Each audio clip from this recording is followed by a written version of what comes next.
Ассаламу алейкум, витаю вас, друзья.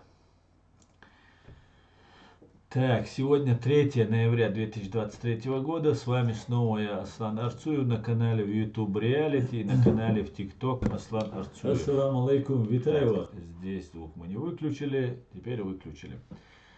Пишите ваши комментарии, ставьте лайки и распространяйте ссылку на наш стрим, пусть больше людей узнает правду. Ашхеволе.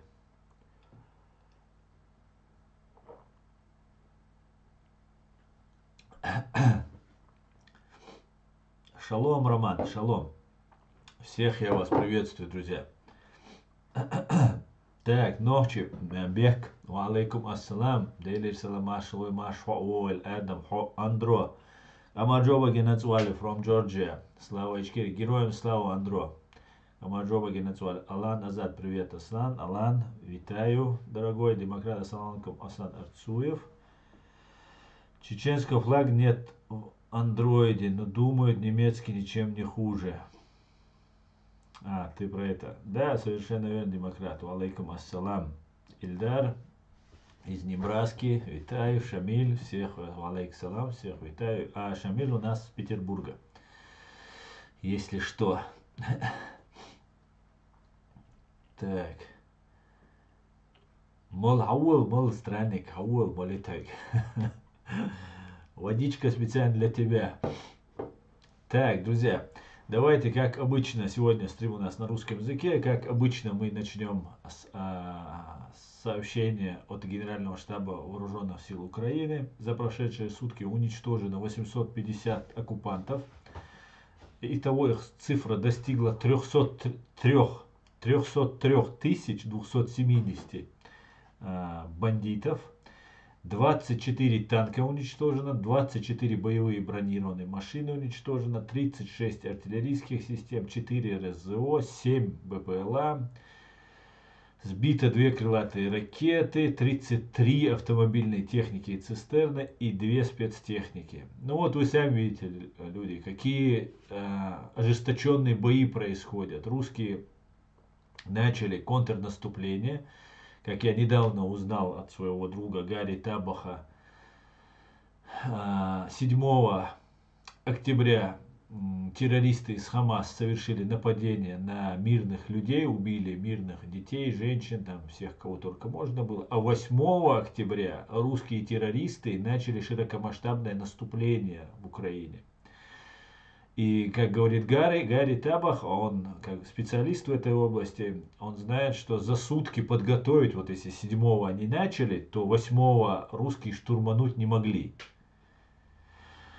Но все внимание, когда было отвлечено на Израиль, на Ближний Восток, вот в этот момент, через сутки после того, как на день рождения Путина террористы из ЧВК Хамас, российско-иранской ЧВК Хамас, начали штурм, убийство, террористическую атаку, акт геноцида, точнее, если это правильно называть, юридически верно называть. В этот момент русские террористы начали акт геноцида против Украины, ну, начали штурм.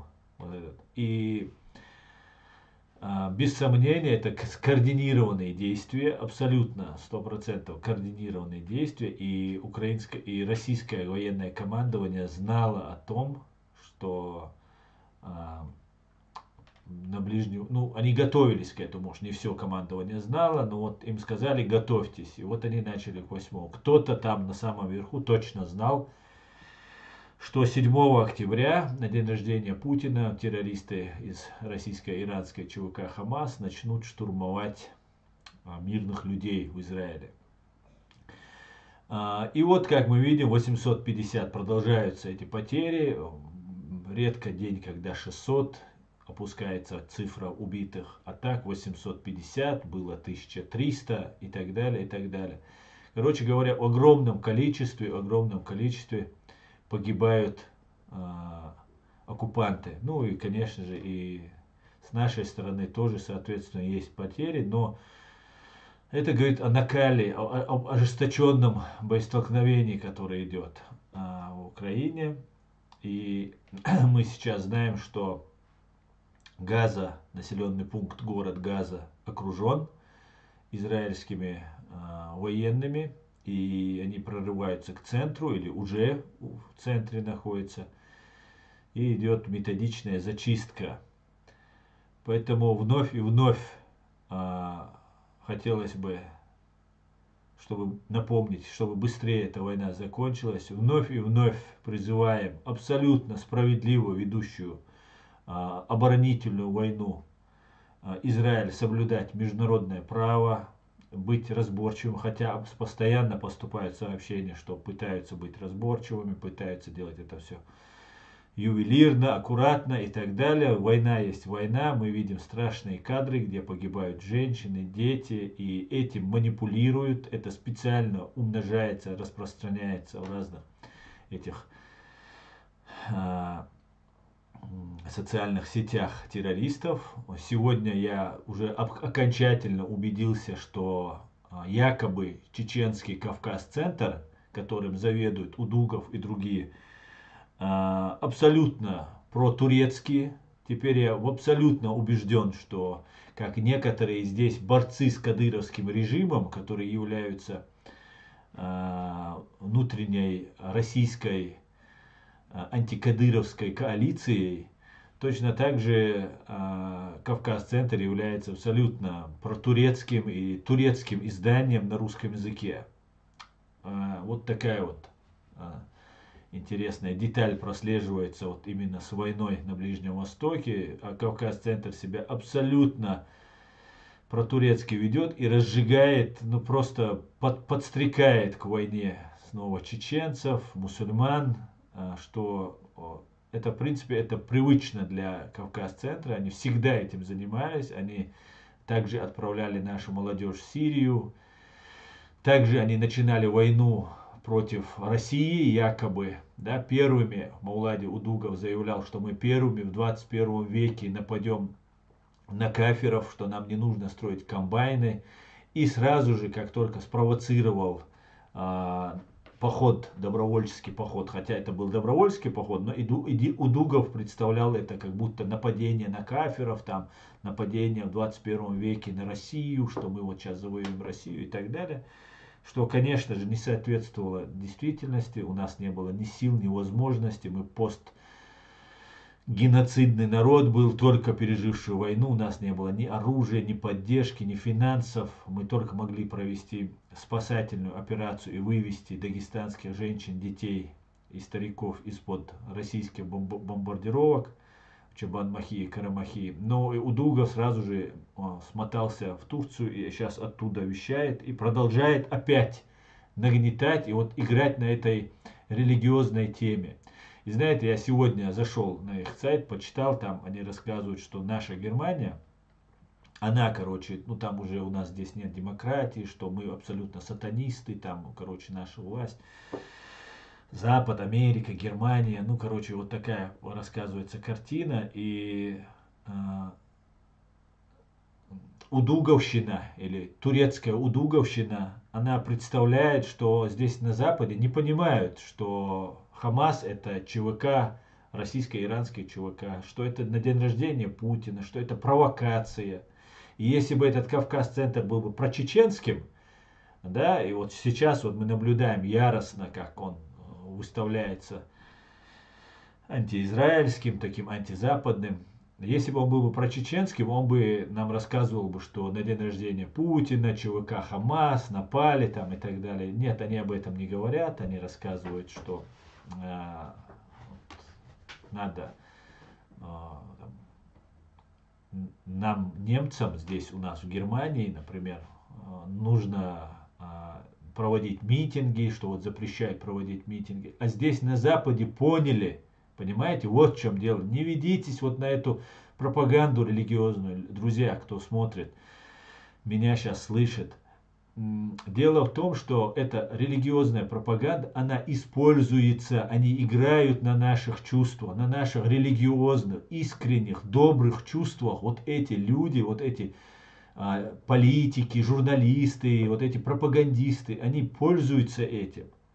Понимаете? Вот о чем я хочу до вас донести, чтобы вы понимали, что Кавказ-центр, Он не заботится о мусульманах, он не заботится о детях, о женщинах, там, о палестинцах там, и так далее. Это не так.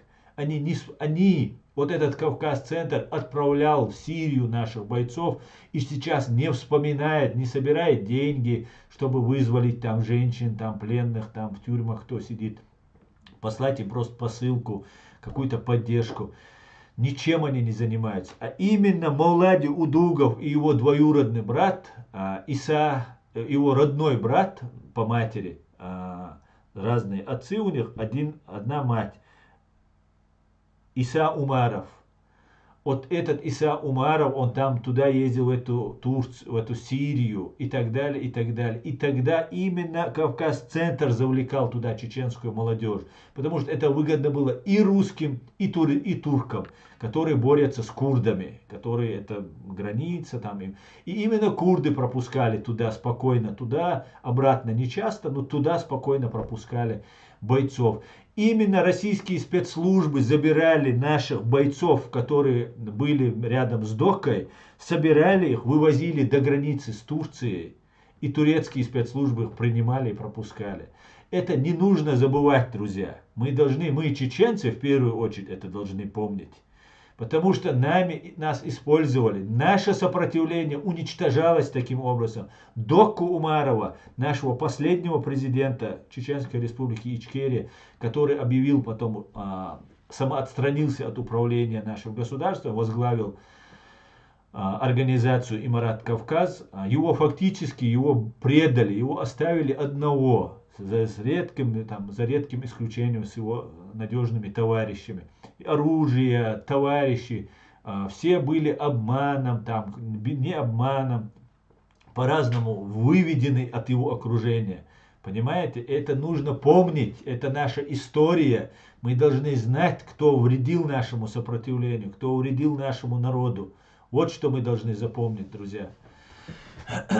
Поэтому вот когда сейчас запрещают здесь, вот там Кавказ-центр пишет, что сжигать Коран можно, а вот сжигать флаг израильский нельзя. Дело в том, что сжигать Коран тоже нельзя. И шведские власти сказали тоже, что это по закону это книга. По закону, если исходить. И эту книгу для того, чтобы не разжигали межрелигиозную рознь, запрещено сжигать. Но люди все равно, есть уголовный кодекс, люди все равно поступают так, провокаторы, в том числе, вспомните, сейчас не забыть, главное, эту мысль по поводу вот, сжигания Корана и сжигания израильского флага. В том числе в угоду турецким спецслужбам, Эрдогану, скажем так, гражданин Дании прилетел в Швецию, или в Швеции, гражданин Дании в Швецию, приехал в Швецию, а на арабском языке Коран сжег перед турецким посольством. Обратите внимание, не перед Саудовской Аравией посольством, не перед мечетью. Да, если на арабском, если ты к Корану какие-то претензии имеешь, то ты или к исламу претензии имеешь, ну пойди к мечети тогда. Нет, он пошел в турецкое посольство, гражданин Дании, обращаю внимание, как будто в Турции не было, как будто в Дании не было турецкого посольства. Главное здесь не запутаться, что я хочу сказать. Гражданин Дании, как будто в Дании нет турецкого посольства, едет в Швецию. В Швеции он не в мечеть идет или куда-то, идет к турецкому посольству, там сжигает вот этот Коран или рвет его, я сейчас не помню. И после этого Турция, для того, чтобы в Швеции находятся курдские или, не знаю, езидские или курдские вот эти революционеры, там какие-то борцы за свободу, которых Швеция не выдает Турции, но Швеция хочет вступить в НАТО, а Турция находится в НАТО, и если одна страна из членов НАТО отказывает вступлению новому члену, то тот не имеет права вступить. И вот Турция обижается на этом фоне, что вот типа проброс, там, типа выпад, Швеция разрешила сжечь Коран или порвать Коран, это оскорбление ислама. Обратите внимание, какая-то провокация идет. И Турция отказывает Швеции вступать в НАТО. Это Швеция не вступает на НАТО. Это выгодно России. А Турция требует отдать курдских вот этих революционеров, там, каких-то борцов за независимость. Вот как они используют ислам, вот как они используют Коран. Поэтому не ведитесь. Религия — это дело лично каждого. Это был большой обман. И сейчас нам Кавказ-центр, турецкий Кавказ-центр, я его буду называть, он не абсолютно не чеченский. Теперь можно вот событиями в Израиле, в Палестине, я теперь абсолютно убежден, что это не чеченский. Еще в Сирии я еще мог допустить, когда в Дагестан шли, мог допустить, что там какие-то у них идеи, там они там религиозники какие-то, болеют за чеченцев. Нет, они не болеют ни за чеченцев, ни за мусульман. Они болеют за Турцию или за тех, кто им платит. Наверное, так точнее будет. И вот сейчас они пишут, что сожгли Коран. Сжечь Коран можно, а израильский флаг сжечь нельзя. Так вот, сжигание этого Корана, о котором говорит Кавказ-центр, было сделано в угоду Турции агентами российских спецслужб. Потому что вот этот человек, который сжег в Швеции вот этот Коран, потом выяснилось, получал либо деньги, либо как-то был связан с российскими спецслужбами и с представителями России. Мы знаем, как Путин и Эрдоган дружат между собой. И там иногда проворачивают разные вот эти свои дружеские махинации, такие провокации, скажем так. И сжигание израильского флага — это сейчас абсолютно стопроцентная провокация, которая сейчас нацелена на то, чтобы поднять простых мусульман, которые не имеют никакого отношения к вот этим националистическим выпадам или каким-то своим террористическим там ходам арабов. Больше миллиард, 1,5 миллиарда мусульман абсолютно никак не имеют к этому отношения. Убивают уйгур, все молчат, потому что это делает Китай, потому что русским невыгодно против Китая что-то говорить. Эрдоган особо что-то не видно, что он там бьется за курдов. Убивают в Сирии мусульман, все молчат. Даже русские посылают свои армии туда воевать, убивать мусульман, все молчат. Дагестанцы молчат, мусульмане России молчат, мусульмане мира молчат. А вот когда это нужно странным образом Путину и Эрдогану, вот тогда все мусульмане должны почему-то начать беспокоиться. Мы должны беспокоиться о всех, если мы искренне и не лицемерны. О всех невинных жертвах, вне зависимости от религии или национальности. Ведь в Коране Аллах не делит мусульманских детей на немусульманских детей. Понимаете? Он делит на людей и на нелюдей. Вот и все. Есть люди, а есть преступники. Вот это и есть нелюди, которые приступают. Вот и все. Поэтому не поддавайтесь, вещи, которые нам рассказывают, друзья, что там, вот смотрите, Израиль является там хозяином Европы там, и так далее. Израиль является союзником Соединенных Штатов, Великобритании и Европы. А Германия, наша Германия, она в долгу, если честно, ни за какие деньги и никакими годами искупить то, что было сделано с евреями в годы гитлеровского нацизма, никак нельзя. Никак. Да, сейчас нет никаких проблем. Здесь евреи уважают. К немцам тоже нет никаких проблем у евреев.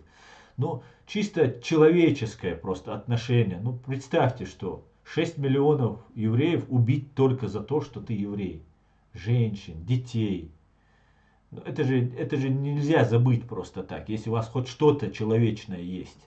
Да, можно восстановить, там, заплатить деньги, там, я не знаю, сделать безвизовый режим, как-то помогать. И все равно это не искупается.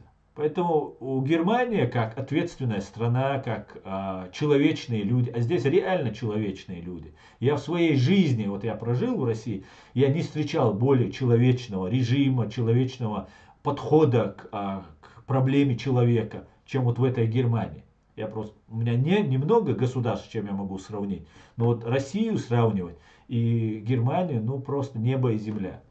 Поэтому не ведитесь на этот обман, не дайте себя обмануть, не дайте себя обмануть. Как-то так, друзья. Они сделали дуа за нас во время войны. Асаб, мы тоже делаем за них дуа. Мы делаем за всех невинных дуа. И не имеет значения, какой они национальности. Если человек он погибает, страдает, мы за него будем делать дуа. Если это невинный, мирный человек. А есть еще международное право, где есть понятие комбатант и некомбатант. Это комбатант, это законная цель на войне, которую ты можешь убивать. И есть незаконная цель, которую ты не имеешь права убивать. И в случае, если ты его убиваешь целенаправленно, умышленно, то ты совершаешь военное преступление. Так вот, женщина, ребенок, старик, безоружные, они не комбатанты. Тем более таким жестоким способом, как вот в этом случае было. Там ужасы, что сейчас рассказывается, творится. Там забиты холодильники телами просто убитыми. И сейчас идет ответная реакция. К большому сожалению, это провокация российских спецслужб и террористической банды Хамас. Вот и все. Это мы должны четко понимать. И мы должны просить Израиль. Он имеет право защищаться. У него есть право на свое государство. И мы должны его просить, чтобы он соблюдал это международное право. Будет он не соблюдать или не соблюдать, это уже зависит от его порядочности, от его условий и так далее. Но нам заявляют израильтяне, Цахал, например, представители вооруженных сил Израиля, что они пытаются и всячески соблюдают правила и обычаи ведения войны. Насколько это удается, ну, вы видите, заселенный Хамас спрятался под юбками. Ужас. Ужас, конечно.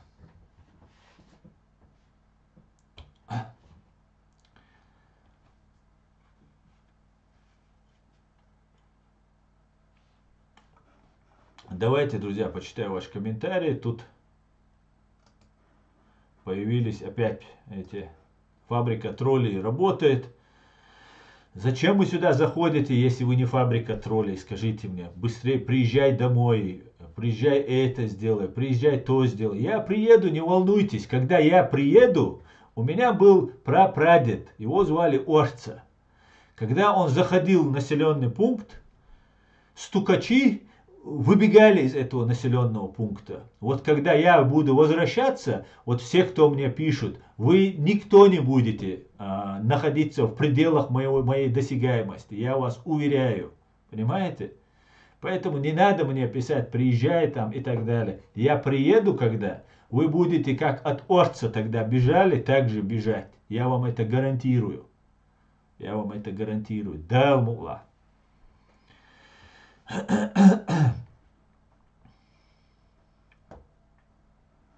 Давайте почитаем комментарии.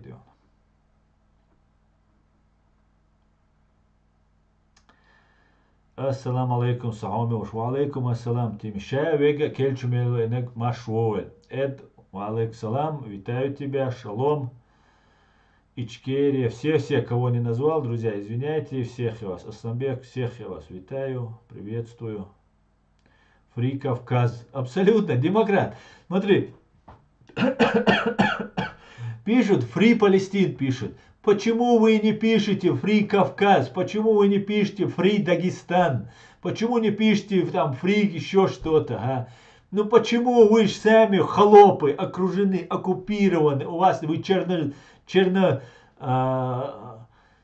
другой части тела, короче, и так далее. Вы же сами знаете просто, какой вы второй, третий сорт в этой фашистской России. Как вам не стыдно просто, скажите мне. Писать Фри Палестина, Фри Палестина. Фри Уйгурс, абсолютно, Максим, абсолютно точно. Фри Уйгур пишите. Не будут они писать, потому что это подхолопные, понимаете? Они под холопами находятся. Это самое унизительное состояние. Не просто под кем-то быть, не просто рабом быть, да, рабом быть очень плохо. Это унизительно быть рабом. Но быть рабом раба, это вдвойне унизительно просто. За вас, за нас, за Северный Кавказ, как говорится. Ну,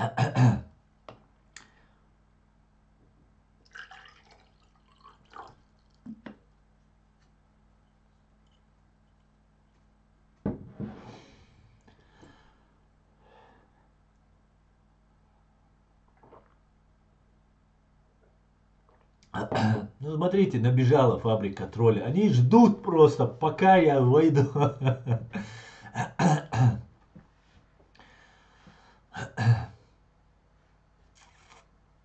Я еврей, говорю, Фри Кавказ. Спасибо, еврей, спасибо.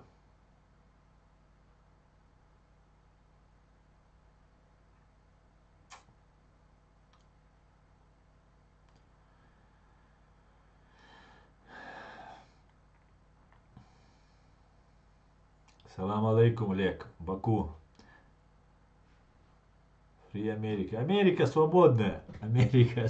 Фри Америка и так там нормально. Там не волновайся, дело.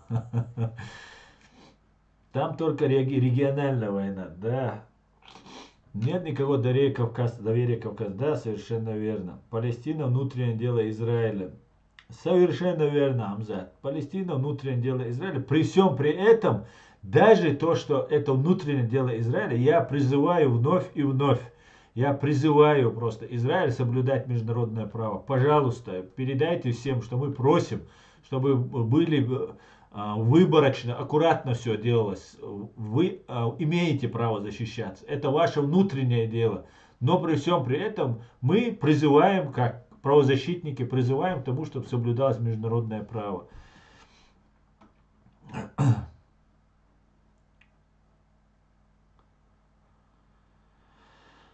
В Дании вроде запрещено сжигать священные книги, а в Швеции нету запрета. Ну, не знаю. Всем салам, витаю. Там ассаламу алейкум.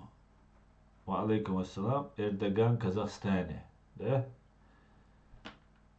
Всем салам, витаю, шалом с Украинского фронта. Шалом, Украинский фронт. Владимир Рабинович, витаю вас, дорогой. Слава Украине! Ребята, вы герои на самом деле. Вы лучшие из лучших. Вы соль нации. Вы молодцы. Мы вами гордимся. И целиком и полностью наши сердца, наши мысли с вами, друзья. Держитесь. Это война зла со светом, с добром, к которому они пришли, это зло пришло и нас хочет покорить, уничтожить. Вы отстаиваете самое-самое светлое, что есть на этой земле. Так, Россия каждый день разжигает Коран. Конечно. Мы, кавказцы, должны беспокоиться о своих кавказских народах. Нас и так мало, каждый на счету. Совершенно верно, демократ.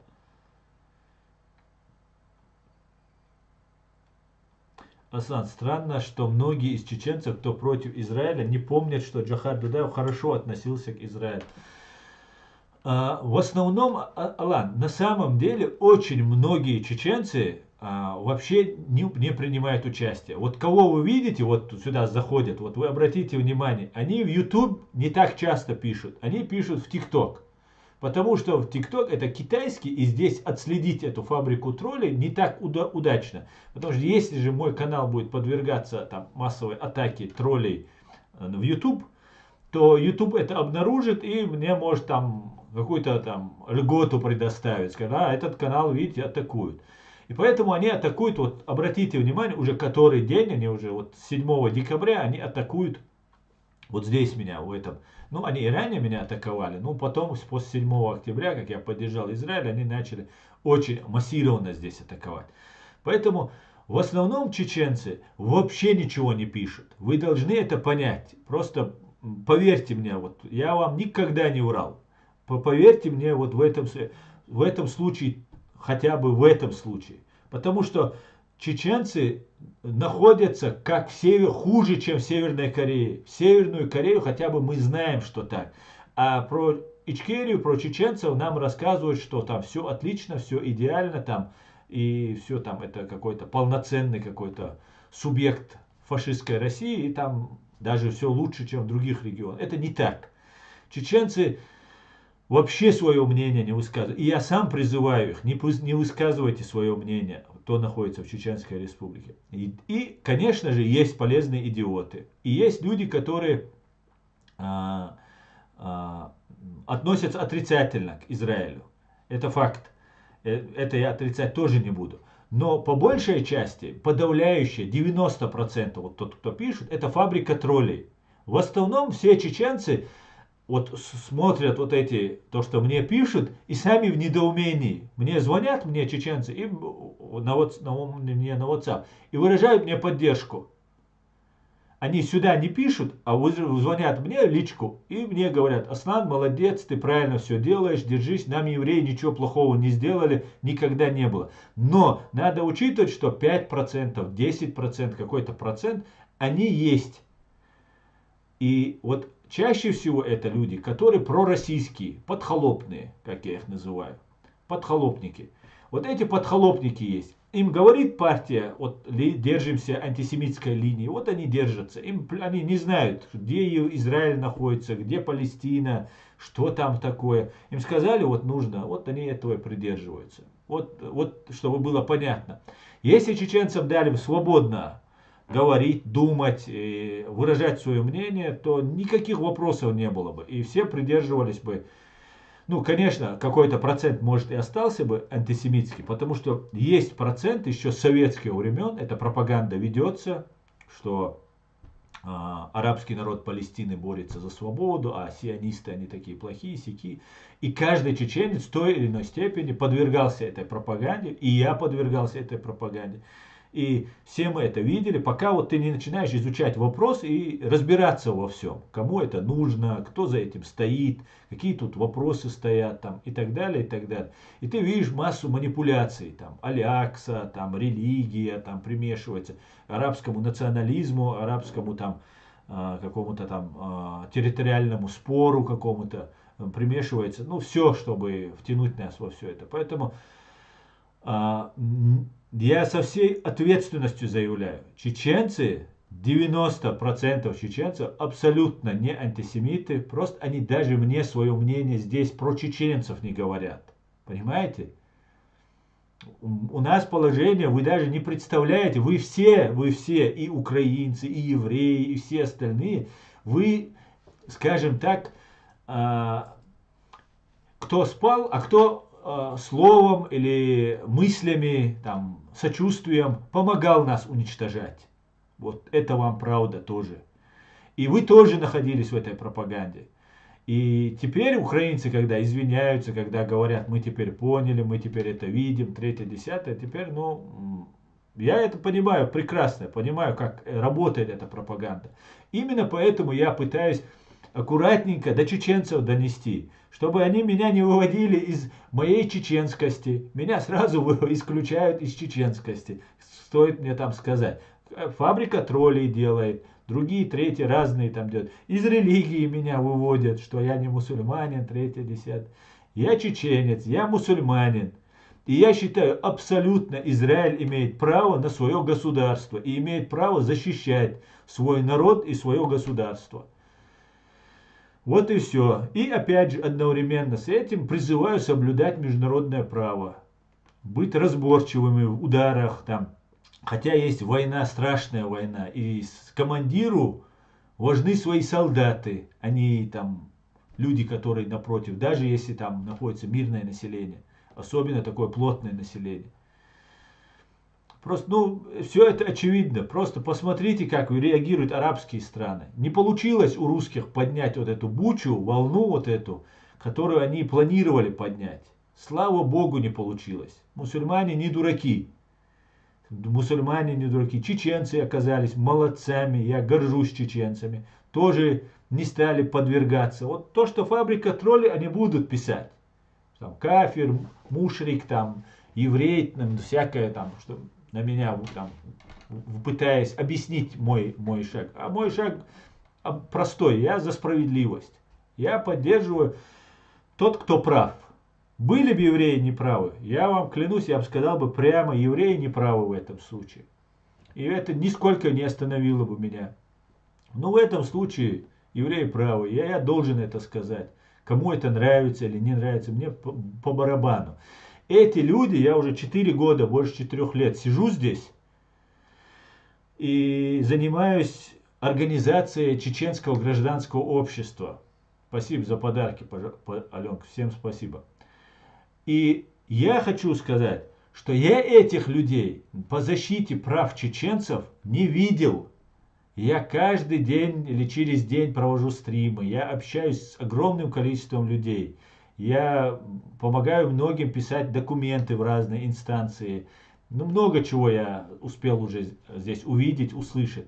Вот этих людей, которые сейчас стали ярыми сторонниками арабского народа Палестины, я не видел во время защиты чеченского народа. Вот не видел я этих людей. Вот нету их. Есть оппозиция Кадырову какая-то определенная, внутрироссийская антикадыровская коалиция сейчас формируется под религиозным там соусом, там еще каким-то соусом. Вот они формируются.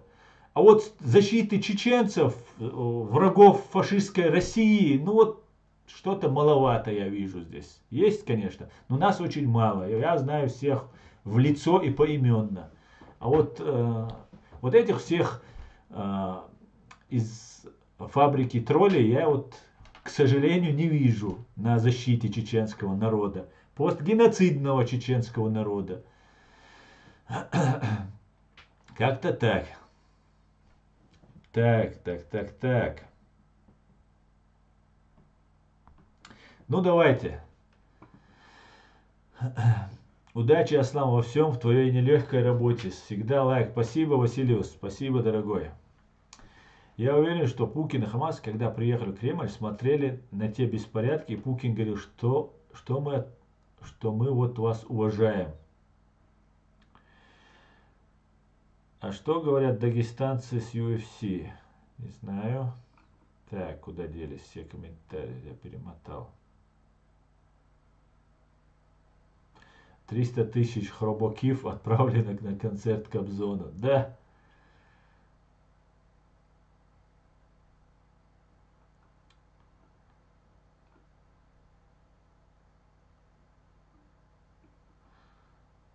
Так, вчера случайно попал... Это опасный человек, да? В Грузии функционирует организация «Кавказский дом». Это довольно солидная организация гражданского общества. У вас есть какие-либо контакты с этой организацией? Андро, не только нет у меня этой организации. Если это та организация, которая была основана нашими президентами Гамсахурдия и Дудаевым, то я даже не слышал о ней. Не то, что у меня нет контактов.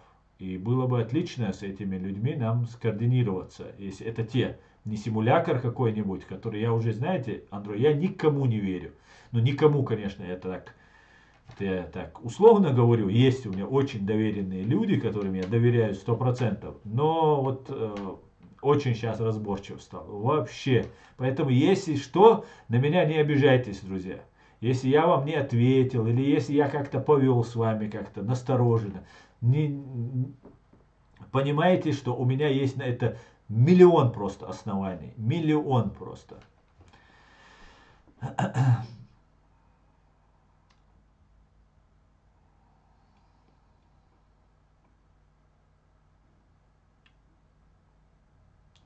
Пошел счет второй 300-ки дохлых хробакив. Слава ЗСУ. Амин, Амзат Гила. Слава ЗСУ. Асан, что будет с прекрасной Ичкерией будущее с теми чеченцами, которые больше не мусульмане? Но они любят Чечню и свой народ, но веры нет. Смогут ли они спокойно жить? Просто интересно юридические факты. Син Элу, да, мощно у тебя, конечно, ник. В соответствии с нашей конституцией Чеченской Республики Ичкерия, каждый человек у нас в стране может исповедовать любую религию или не исповедовать вообще никакую. Поэтому религия это дело лично каждого. И никто никого не будет за это преследовать. Вот и все. По закону никто не имеет права преследовать тех, кто стал там язычником или атеистом или агностиком или кем там вы себя считаете. Это сугубо ваше личное дело. Но это не касается никак не отразится никак на вас. Главное, платите налоги и работайте. Все будет отлично.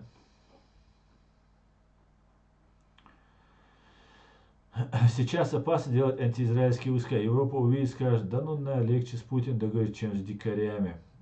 Мир на Ближнем Востоке наступит тогда, когда арабы будут любить своих детей больше, чем ненавидеть наших. Голда Меир. Совершенно верно, Владимир Рабинович. На самом деле, нужно честно сказать, если бы сильные мира сего захотели бы, этот конфликт закончился бы. И мне кажется, сейчас сильные мира сего захотели, и этот конфликт, скорее всего, закончится. Закончится, и в новом мировом порядке будет новый Израиль, немножко больше, чем он был. И там будут, в этом Израиле будут проживать арабы. В том числе арабы будут. Как сейчас их там около 20% проживает. Вот еще может быть там миллион-два еще добавится арабов. И будет это большой, красивый, демократический Израиль. Где будут проживать, ну может 3 миллиона арабов или 4 миллиона арабов. Свободу Ичкерии. Совершенно верно, Эдам. А еще лучше говорят о самой счастливой татарской зависимости. Это что за такая татарская зависимость?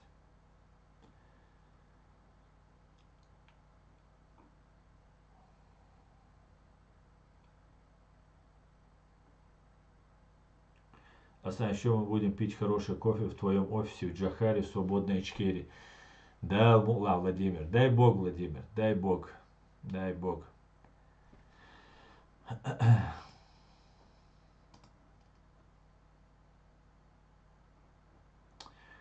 Сотник, Варщин, дик юрист, визбош. Ну, тогда ему нужно там по месту обратиться и нанять себе юриста через. Вышицун, если какая-то помощь юридическая нужна, чем смогу, я, конечно, всегда помогу Александру. Максим, на таком канале на жизнь не заработаешь. Это не деньги даже для 20 пацанов. Человек явно занимается этим искренне. Совершенно верно, Сейналу. Просто Максим здесь говорит чушь самую настоящую, что я какие-то бабки зарабатываю. У меня даже монетизации отменили. Русские жалуются. На территории фашистской России мой канал запрещен. И максимум, что я могу заработать, это то, что мне во время стримов подарки вот здесь в ТикТок дают. Это иногда бывает 1 евроцент, иногда это бывает там 1 евро. И, ну вот, в принципе, на этом ограничивается весь мой 1 евроцент, я еще раз обращаю ваше внимание, потому что там что-то там TikTok списывает и так далее. Но с января месяца у меня восстановится YouTube канал полностью монетизация, будет реклама, и тогда наш канал будет больше предлагать наши видео, потому что когда есть реклама, YouTube предлагает видео, и тогда появляется больше подписчиков, и так далее, и так далее. Потому что все эти 3-4 года наш канал атаковался, заносился в серый бан, по-моему, это называется у них как-то. Серый бан заносился, решали монетизации. На территории фашистской России наш канал запрещен, чем мы безмерно гордимся, и я постоянно пытаюсь вам об этом напомнить. Да? Как-то так, да. Поэтому денег я не зарабатываю, но как-то так, да. С нам привет из Кёльна. Вальдемар, витаю. Я был в гостях в многоэтажном здании в Москве, где на первом этаже кофе-ресторан, на втором большая синагога, на третьем спортзал, комплекс и так далее. Вот так евреи построили себе большое здание и живут. Да, я не видел, я не знаю этого здания. Интересно, Амзат. Асан, как считаешь, курды должны иметь свое независимое государство? Конечно, албанец. А ты считаешь, не должны? Если у них есть земля, если у них есть своя территория, свой народ, каждый имеет право. Это международное право так говорит. Каждый имеет право. Конечно, имеет. Асан, я писал за тебя в клуб «Континент», но мне сказали, что ты на форуме ВК. Шамиль, я не знаю, что ты говоришь, какой клуб «Континент», что за форум ВК, не понимаю.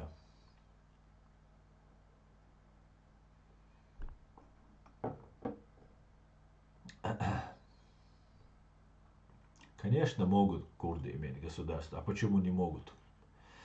В Ичкерии никакая идеология не может быть главенствующей, должна быть свобода вероисповедания. Владимир Евгеньевич, 100%, так, супер, понял, хорошая конституция, учитывая, что сейчас в Чечне за такое преследуют и убивают правоохранительные органы.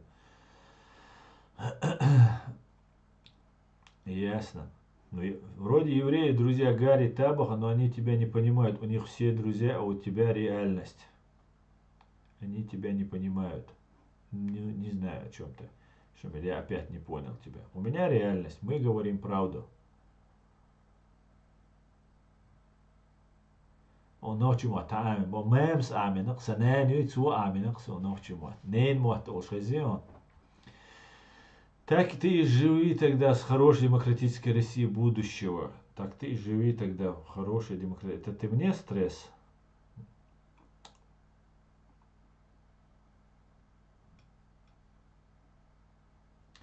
Ассаламу алейкум всем. Аслан Машевой. Дели Аслан Машевой. Алейкум салам, Адам. Витаю тебя, дорогой Леон.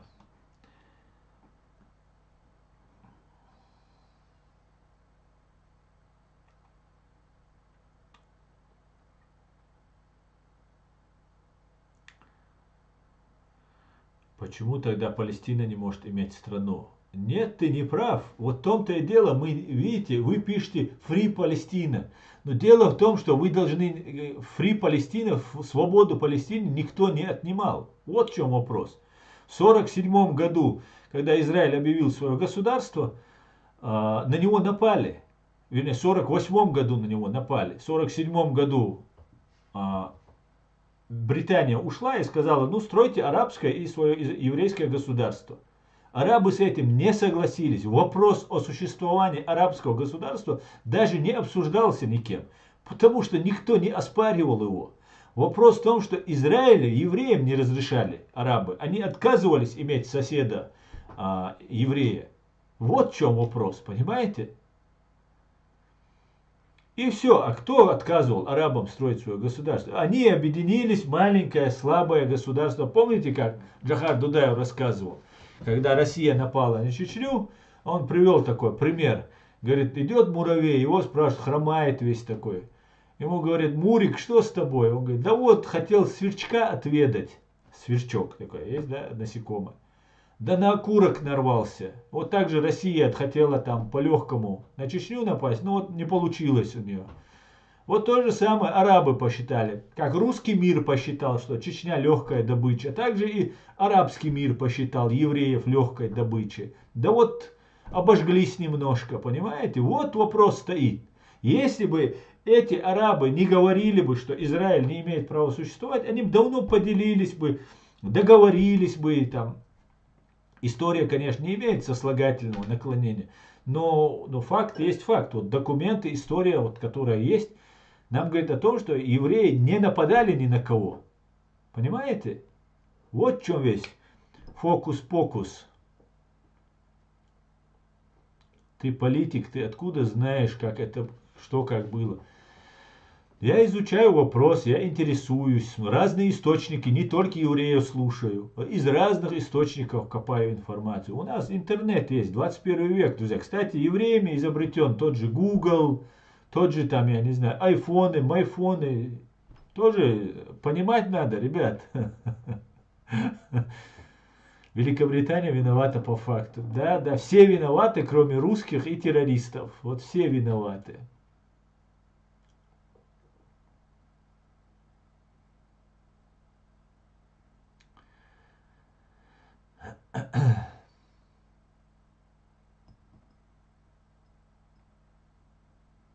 Неправда, Google изобретен русским мигрантом в Америке. Да, только одна маленькая поправка. Этот русский иммигрант немножко еврей оказался. По фамилии Брин.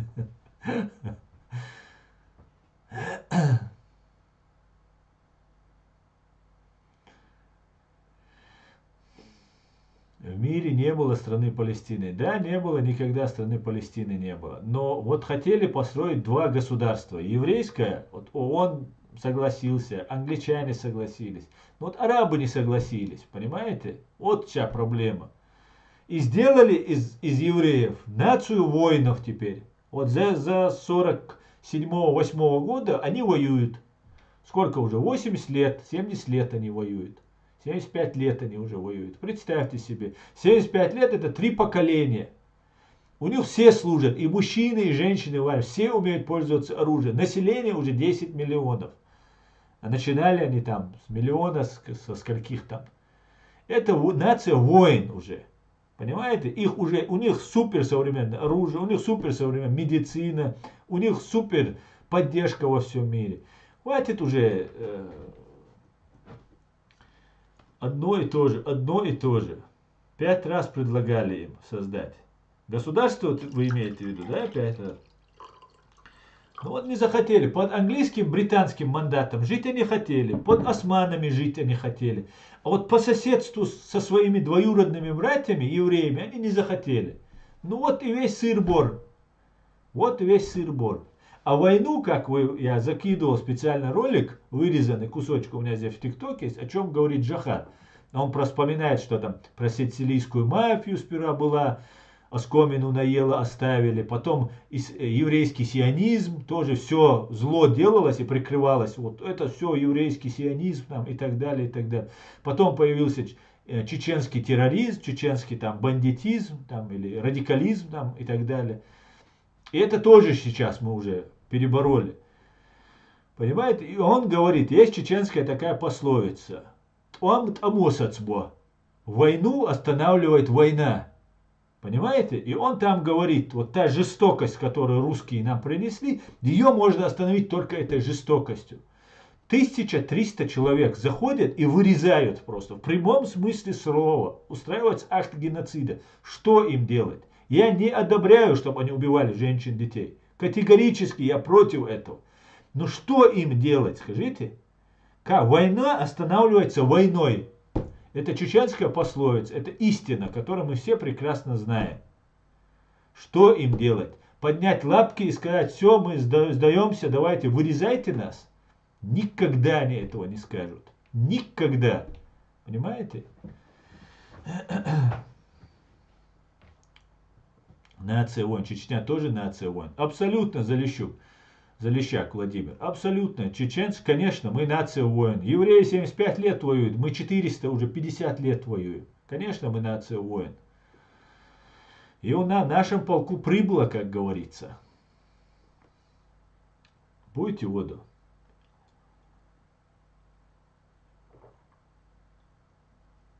Ты Арцуев или Арзуев? Я Арцуев. По-немецки Z это читается как C. Поэтому здесь пишется как Арзуев, если по-английски читать. Лигуацу аймалво само сил малаймо. Со saviesh dachun sho reske vies dushun sho reske leidui и душу дор. As reske so dahal del душу suits. So reske dahal watsari. As puchu au adi sunchu dor datser sho qiti sho busam shnas problem годохши иш со сюк цабизам шо он бу busam na bizam bolshi датшу. Шо reske leю и юшу проблем. Понимаете? За вас, за нас, за Северный Кавказ делаем.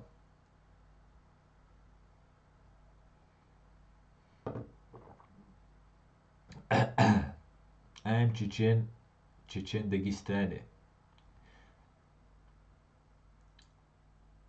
Ну не говори на русском, я не говорю, ты не говоришь на. Ну, что поделаешь. Слабой или гимн Израиля исполнен. Слабой, я не знаю гимн Израиля. Но обязательно, как только Израиль победит, обязательно исполнен его.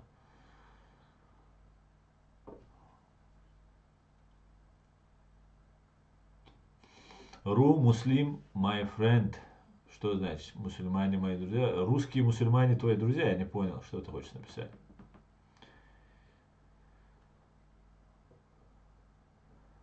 Hello, do you speak English? Да. Мы победим, Галин. Абсолютно, Галин, 100%. Вот нам рассказывают, что уже начинается, как в Сирии. Друзья, я специально здесь сижу, чтобы вот у кого короткая память, чтобы ее освежать. Вот нам, когда началась война в Сирии, тогда как раз Запад поддерживал там все такое, антиасадовскую оппозицию. И здесь чеченцы, Кавказ-центр, чеченцы собирали туда, отправляли потихонечку. И потом начала религиозная тематика, которая была добавлена, нужно тоже признать, разными трофеями, захваченными домами, там, э, выгнанных из своих домов сирийцев. Видео сопровождалось, там один плавал в бассейне с большой такой пышной бородой, плавал в бассейне и говорил, вот, ахи, смотрите, какой у меня дом. Он здесь, в Европе или где-то там в Дагестане, по-моему, дагестанец был, там в одних там лаптях ходил, а тут у него дом появился. О, приезжайте, джихад, там, третий, десятый. И потом нам рассказывали, сейчас Махди придет, который там священная война, здесь потом будет там судный день, и только те, кто окажутся в Шаме, в Сирии, они будут спасены, все остальные, короче, все пропало. Вот сейчас тоже начинается тема, что вот сейчас там Израиль в Палестине, там священная война, там и так далее, и так далее.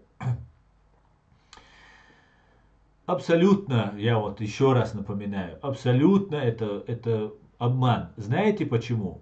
Просто тогда, когда мне говорили, что в Сирии там все, судный день начинается, там столько пропаганды было, я говорил, судный день не начался, когда 100 миллионов во Второй мировой войне погибло людей. Понимаете? Давайте подождем, пока 100 миллионов погибнет вот в войне в Сирии. И после этого будем уже предполагать, что начинается судный день.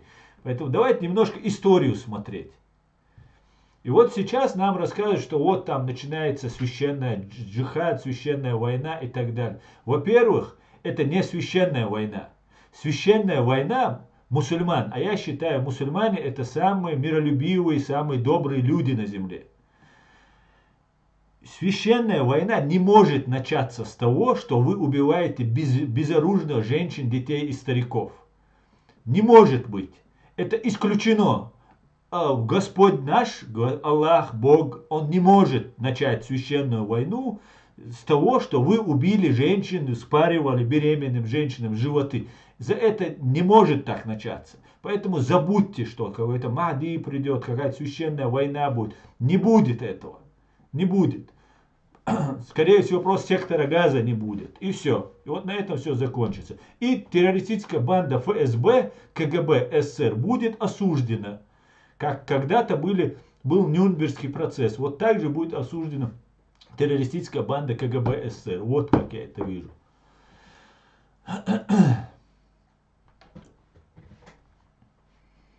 И тебя тоже не будет. Конечно, не будет. Мы все умрем. И если вы думаете, что я боюсь смерти, то вы глубоко ошибаетесь, пытаясь меня запугать. Мы, чеченцы, поставлены в такие условия, что то, что я делаю, можно делать только если ты уже распрощался с жизнью. Понимаете? Я взрослый человек, мне не 18 лет, не гормоны меня вывели на это. Я осознанно, прекрасно зная, будучи адвокатом, читая в материалах уголовных дел, как пытают, как убивают, как преследуют родственников, все это прекрасно знаю. Я осознанно пошел на этот шаг, видя безысходность своего чеченского народа. И вы все заступники сейчас якобы палестинского арабского народа, ни слова не говорили про мой чеченский народ, который угнетался. Поэтому я прекрасно понимаю, куда я вышел. Я знаю, с каким злом, абсолютным злом я имею дело. Понимаете? Поэтому запугать меня смертью, я когда выходил на это, я уже умер. Поэтому пугать меня абсолютно не имеет. Ничем вы меня не испугаете. Я все знаю, что может фашистская Россия. Прекрасно. И готов ко всему. Да, мула.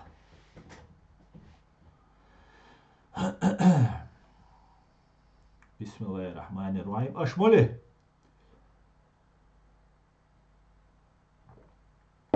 Я поел хорошо жижигал наш, и поэтому пью воду. Так, давайте комментарии ваши, друзья. Так.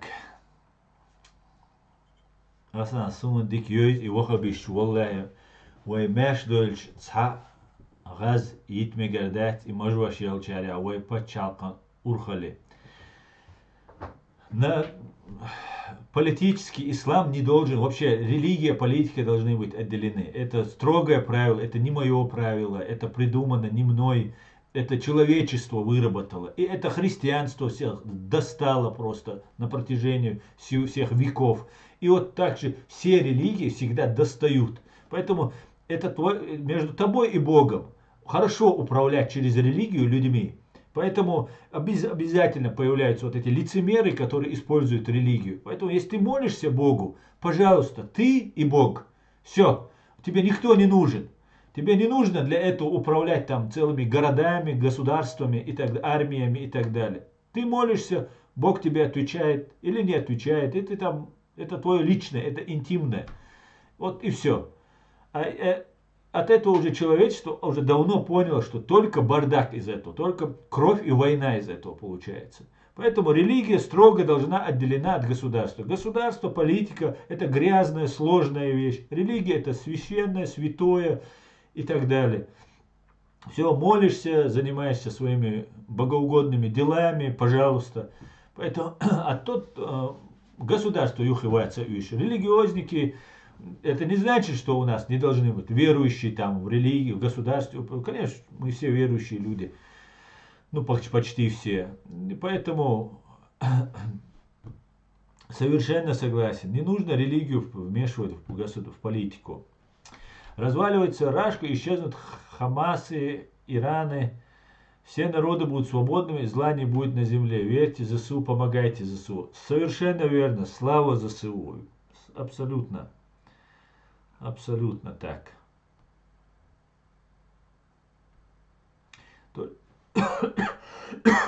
То же самое делают армянские и русские террористы с мирным населением Ходжалы Карабах. Да, мы знаем это. Совершенно верно. Ты в курсе, что лидеры Хамас это долларовые миллиардеры, а само население находится на грани бедности? Да, демократ, совершенно верно. Как сейчас, это кадыровцы, это арабские кадыровцы, миньоны Путина и Ирана.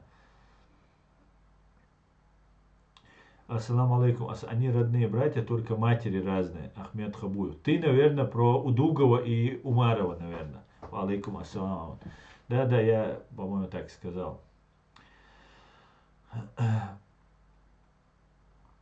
Так кавказские львы не могут бояться каких-то шакалов. Совершенно верно. Да, вообще государство не должно быть основано на религии. Религия должна быть дома и в мечетях. Совершенно верно. Так, конечно, там все рот в воду взяли и молчали. А теперь за террористов нам не стоит сказать слово, потому что террорист есть террорист. Даже им сам свой не помогает. Совершенно верно, ЗСУ. Машвойло. Так, в Европе веками Римская католическая церковь имела важные позиции государства. После религиозных войн люди решили церковь от политики отделить. Да, демократ? На левом берегу Днепра в селе Крымки очень много орков покрошили сегодня. Русские фашисты в панике. Слава ЗСУ, Садула. Слава ЗСУ. Слава ЗСУ, слава Валерию Залужному. Героям слава, Бавонятка. Живе Беларусь! Асна Ирсия, Жижи Гал Ич Амел Дик Дало Ози. Дало Камел. Я на Дик Холь Ози Хана Холь Дерес Холь Чери. Вот Дик Жижик Дой Дик Хольшон.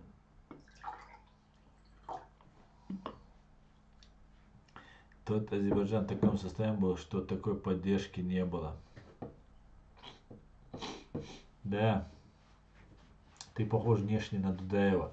Лучше бы внутренне быть на него похоже. Ну, спасибо, что и внешне. Вот отпущу усы его.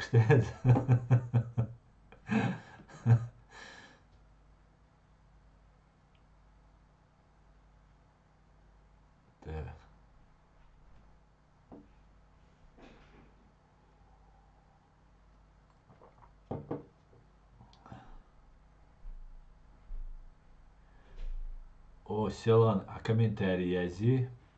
Тагана Хастримиу рекомендация, не иначе как магия сионистов.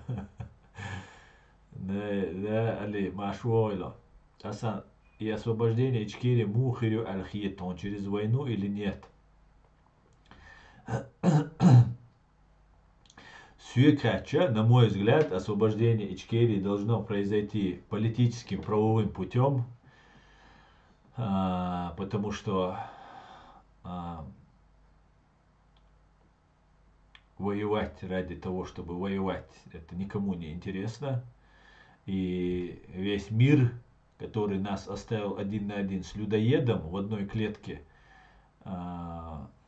сейчас, нас должны признать, и должно все произойти политически правовым путем. Да, конечно же, полицейские операции нам придется проводить, преступников нам придется задерживать, арестовывать. Но то мой бир бачун. По крайней мере, сопротив рушен Цуман. Категорически. Вот нас признает Америка, вот признает нас Израиль, признает нас Великобритания, Украина. Вот тогда мы будем разговаривать. Да? Тогда можно.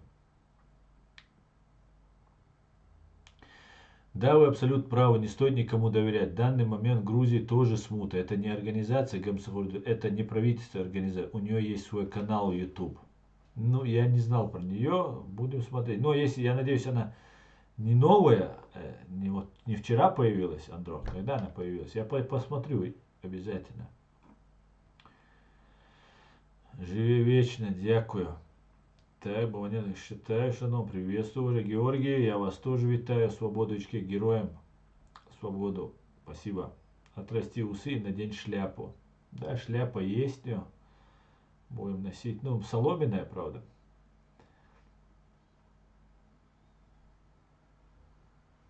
Да, Андро, отправьте, пожалуйста, чтобы не искать, было бы удобно посмотреть, кто они.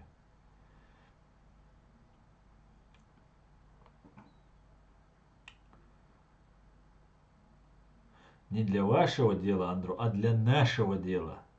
Мы, мне кажется, единомышленники. Усы под гусарский лад, прорезью под кончиком носа. Как у Дудаева крылья самолета. Помните? У него же такие крылья самолета, летчик ведь. Признание Ичкерии. Да, Баванятка. Точно. Вчера смотрел ролик, где он критикует главу Дагестана Сергея Мелик. Он там все одни мусульман грязью надо. Потом говорит, дагестанская религия. Я каждый день представляю Дудаева в себе. Сацицк дутаган галнашин. Иан ульш троль жюкти уба цицк.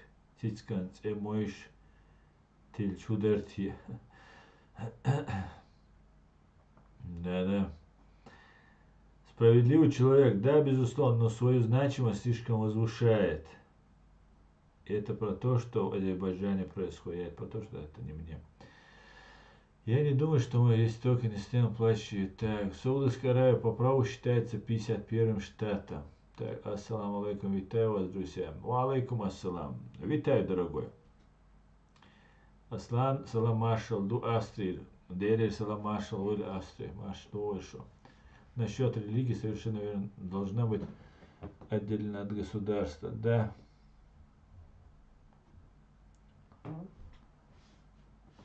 Так, на каком основании страны мировые лидеры признают Чечню независимым государством? В смысле на каком?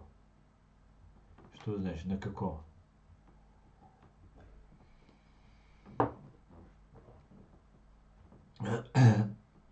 Что значит на каком основании? В соответствии с международным правом. Вы мне скажите, на каком основании вы не признаете международное эти все государства? Вот объясните мне. Пожалуйста, скажите, на каком основании? Мы вышли из Советского Союза. Украину признают государством. Но страны Балтии оставим их изначально. Никто в мире не признавал частью Советского Союза.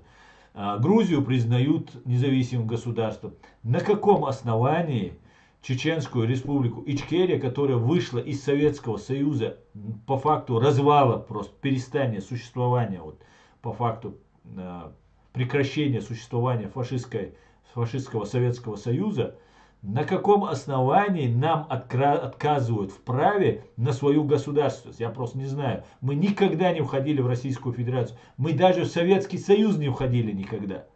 Но так как в 1945 году, в 1946 году, когда новый ООН формировался, новый мировой порядок формировался, нас причислили к Советскому Союзу, и мы находились в этом Советском Союзе. Хотя мы тогда были полностью высланы и почти должны были закончиться, истребиться. Нас вообще в расчет никто не брал. В 91 году, в 90-м году, когда Советский Союз разваливался, мы уже имели все свои атрибуты власти. И в 91 году, по факту прекращения существования Советского Союза, мы стали независимым государством. Первыми в 92 году, в июле месяце, с территории Чеченской Республики были выведены все российские военные формирования. Первыми вообще на постсоветском пространстве. Что это как не признание?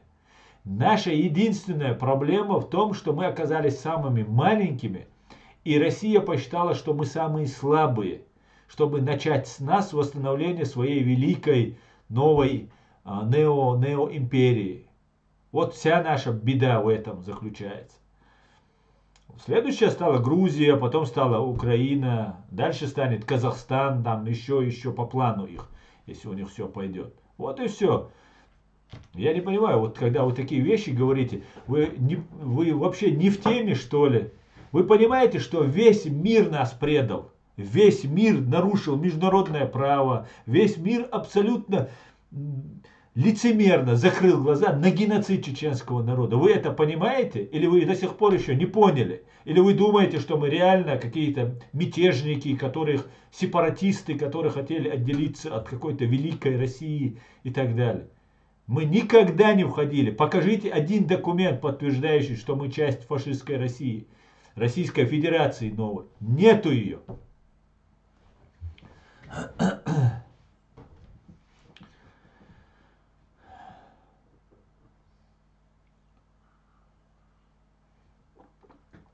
Ну а ты про Америку говоришь. Говорю, а что мне говорить? Ты хочешь сказать, что теперь, если нам Америка тогда не оказала в должной мере поддержку, если там Украина нам не оказала, Украина помогала.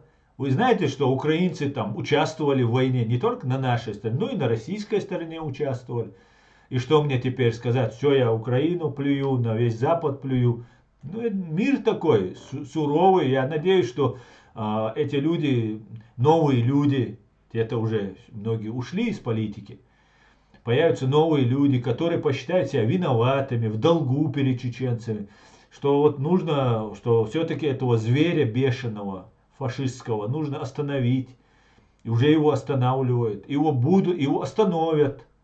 Понимаете, у России дела очень плохие. Как бы они ни кичились, как бы они ни разжигали пожар мировой революции по всему миру, ничего у них не получится, понимаете? Ничего у них не получится. Да, убьют еще, может быть, миллион людей они убьют. Вот такая вот фашистская Россия. Может, еще 10 миллионов людей убьют. Может, атомные удары будут наноситься. Скорее всего. Но фашистской России конец. Террористической банде ФСБ конец. Да, мула. Вот и все. А что мне делать? Теперь мне сказать, назло маме отморожу уши. Теперь вот если тогда нам не помогли, то теперь я всех посылаю нафиг. Нет. Наоборот, теперь я требую помогать нам. Понимаете? На законном основании. Тогда не помогли. Сейчас помогите. Помогите сейчас. Признайте наш президиум в лице Аллы Дудаевой, Аяда Идигова, других лиц, президиум правительства Чеченской Республики Ичкерия. Помогите нам информационно, политически, финансово, вооружением. Наши бойцы уже с 2014 года воюют в Украине, защищают Украину. Поэтому как-то так дело.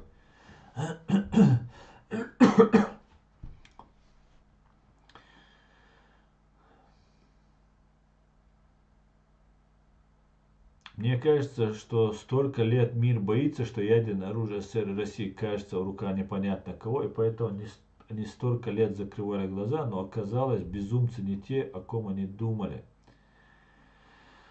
В 45-46 года на Кавказе была Грозненская область. Чечено-ингушский народ находился в Центральной Азии. Да, демократ.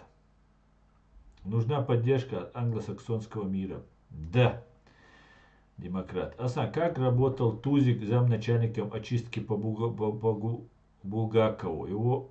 Кто его туда назначил? Я ему рекомендаций не давал. Ясно.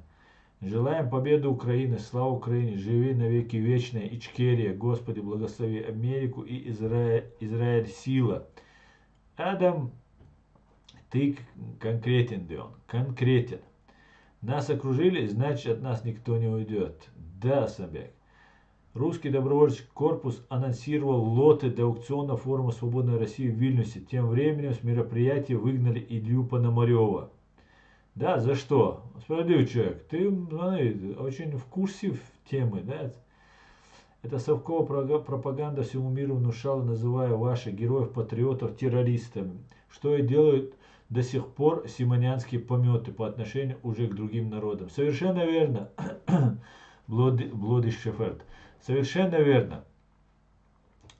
И я, знаете, конечно, это неприятно сейчас вспоминать. Мы пережили страшный просто геноцид. Наш народ находится сейчас в заложниках. Наш народ сейчас, мы не можем писать даже комментарии. Даже украинцы, которые сейчас воюют, не поймут нас до сих пор еще. Нас могут понять, наверное, те, кто находится под оккупацией там, в Крыму, в Донецке, которые душой и сердцем за Украину, но находятся под оккупацией. И то там еще не такой тотальный контроль, как во временно оккупированной Чеченской республике Ичкерия. Я лично поехал воевать за Украину в 2014 году, говорит, вот для этого, ну, у нас положение такое, ну, ничего, Дион. Мы относимся с пониманием, но я надеюсь, что мир все-таки проснется, услышит нас, не начнет снова договариваться за нашей спиной с фашистской Россией, с новыми какими-то там, я не знаю, Навальными, Ходорковскими, там, кто там, Пономаревыми, Гудковыми и так далее. Это тоже наши враги, они абсолютно ненавидят нас. Мы ничего с русскими не хотим иметь, кроме хорошо укрепленной государственной границы. Ничего нам с ними не нужно. Никогда. Как-то так, Дион.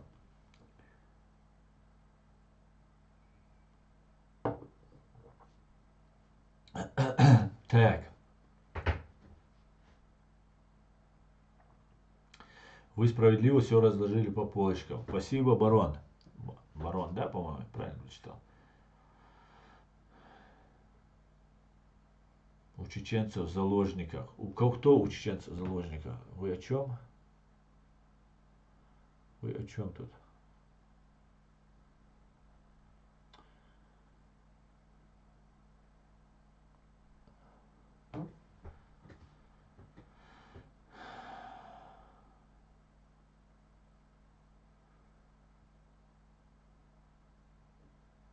Кстати, это Ходорковский никто не понял еще, я про ведущего.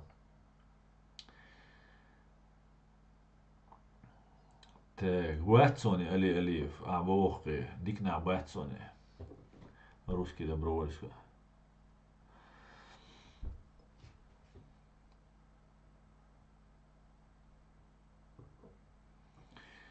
Ну, Батсон, Иштали, он махит Батсониш, РДК Бош. Ну, хорошо, если так, но я что-то не верю, да? Бешвац, Бохавуна, сгойтон, что Бешвац. Авуна.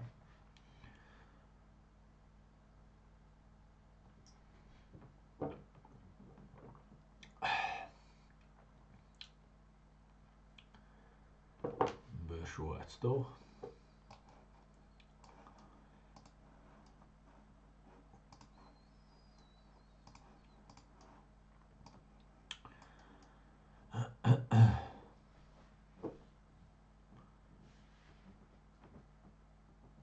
Роман Цыпин, вы обо мне слышали? Может, и слышал Роман, я не знаю. Цыпин, Роман Цыпин. По-моему, что-то знакомое, Роман. Ну, дальше, слушаю вас. Допустим, я о вас слышал.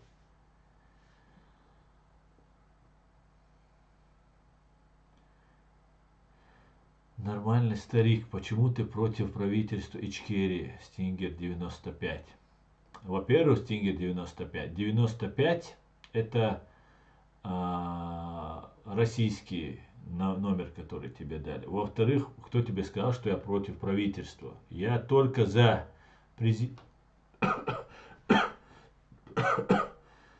Я только за президиум правительства Чеченской Республики Ичкерия, возглавляемым такими людьми, как Алла Дудаева, Аят Эдигова и другими нашими уважаемыми, законно избранными, легитимными представителями чеченского народа.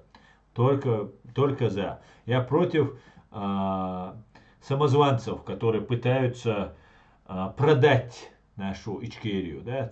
Я этого категорически не допущу. Только после моей смерти. Аслан, ичкерийский ID Кач Дубовок, я тут видео видел. Да, это имитация, неправда. Только ичкерийские какие-то ID-карты, документы, все это может делать только президиум правительства. Президиум правительства не издает. Ахмед Закаев создает сувенирные паспорта, продает, точнее, сувенирные паспорта. Вот они этим занимаются. Бадачун, не ведитесь. Все, что делает так называемое правительство Ахмеда Закаева, это делается только для обогащения сбора информации. Человек, который мне предлагал работать на российскую разведку из правительства Ахмеда Закаева, в тот день, когда он предложил мне эту работу, работать на российскую разведку, в тот день рекламировал вот эти паспорта. С тех пор я убежден, все, кто делают эти загранпаспорта, эти так называемые ичкерийские вот эти сувениры, они собирают о вас информацию. Вы сами добровольно отдаете свои данные, фамилия, имя, паспорт, фотографию, все вы отдаете. И вы становитесь, все, на вас досье заводится. Я лично так сделал и тоже отдал. Я-то уже и так известен, поэтому мне терять, как говорится, нечего. А вот тем, кто в подполье находится, вам лучше не светиться, Дэн. Я, израильтянин, хотел бы пригласить вас в эфир. Роман, я с удовольствием готов принять участие. Ассаламу алейкум, сколько языков знаешь? А сколько тебе надо? Я советую саму мадилаши паспорт. Что Закаев, винцуна, нюхи долы, валлахи, шейн проблем шир моего. Сейн хуак душа нас Бог. Открыто, суамилухуш, аз духа дадючтус, атанин хюттерен дючвац. Соцу Закаевин годы ошлелся гу, соцу лилешлек, думаешь, свигашкшент и бол би эльса гуис. И вот цунюхи нахбу, и нахинца цунюхи абу. As dakaiken, as surchgoich, as massana bieten bola, hinza zuns meeting schalechbu. Zwischen nuchi abat zwischen milchbutzer haborsun, icha dotzek eschbitten, modern. Hinza zu nuchi lechbu. Zum der лерлу, ваша безопасность, ваша рука. Я нашел вот на этом пути, облазив весь наш этот чеченский политикум, я нашел честно искренних, которые борются до конца, принципиально борются, отстаивают выбор чеченского народа, только президиум правительства. Все. Если вы на самом деле хотите что-то как-то делать, держитесь от линии нашего президиума. Это наша легитимная законная власть. Другой у нас нет. Я не вхожу в президиум, я мне не родственник, я никаких денег ни от кого не получаю. Я на свой страх и риск изучил весь этот вопрос, и как юрист, и как человек, который не стесняюсь говорить правды, я вам прямо честно говорю, что я увидел и узнал. И буду говорить. Потому что я вышел сюда для того, чтобы говорить правду для своего народа, чтобы вывести вот эту тонны лжи, который навалился на наш народ, вычистить с него, чтобы чуть-чуть чеченцы могли сделать сами, разобраться и выбрать свой путь. Потому что чеченцы не рабы. Чеченцам нужно дать просто истину и дорогу. И все, он сам будет идти по этой дороге. Больше ничего не нужно чеченцу. Он лучше любого другого пойдет по пути. Но его нужно, чтобы его не обманывали, чтобы он знал, куда идет. Поэтому мне не нужно ничего, кроме того, чтобы нас снова не использовали. В Сирии, в Палестине, там еще где-то. Враги, наши многовековые враги, фашистская Россия. Ахмед Закаев и вот товарищи, которые вот вверху молодые есть ребята, которые искренне верят Ахмеду Закаеву, там, где-то там они думают, что они какое-то дело делают. Абсолютно они ошибаются. Я сам, хоть и не молодой человек, я сам ошибался и верил в эту пропаганду, их ложь, многоступенчатую ложь их. Поэтому призываю быть осторожным. Ваша безопасность в ваших руках.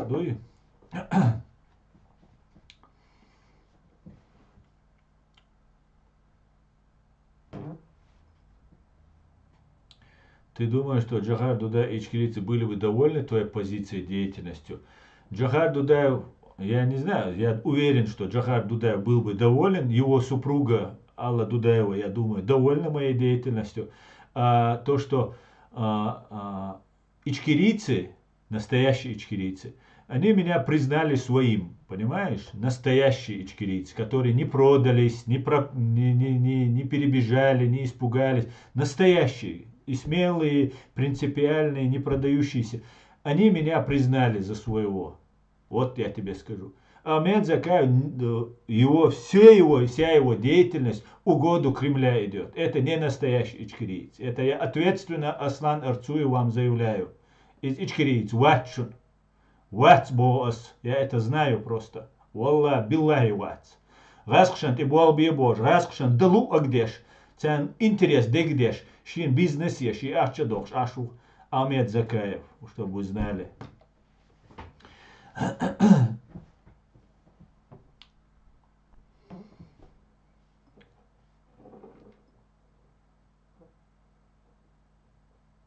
Походу Хамас помог России, чтобы у нас было двойное войны распространено, у нас ваххабизм. Вполне может быть, страны.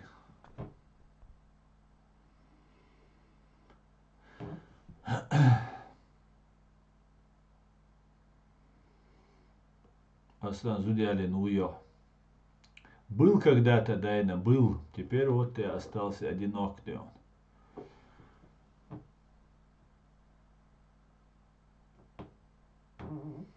Вы всех записали во враги. Ни в коем случае, Залещак. Зачем вы на меня наговариваете? Ни в коем случае. Ни в коем случае. Вац на чеченском нет? Да, взял. حملوا إباخ صنوع شيوق أروال حسن دليل أنت عش غرج على دق أناليزيا شايل خنيا يشقط آخر شاده كي قادش داديتش جو حملوا بوكو قميلدو حملوا تأخسيك إتبارت إما جو قميلدو حملوا والله وسوا أورتي أصلا نقصوا يوقصوا ملوتو وعليكم السلام أما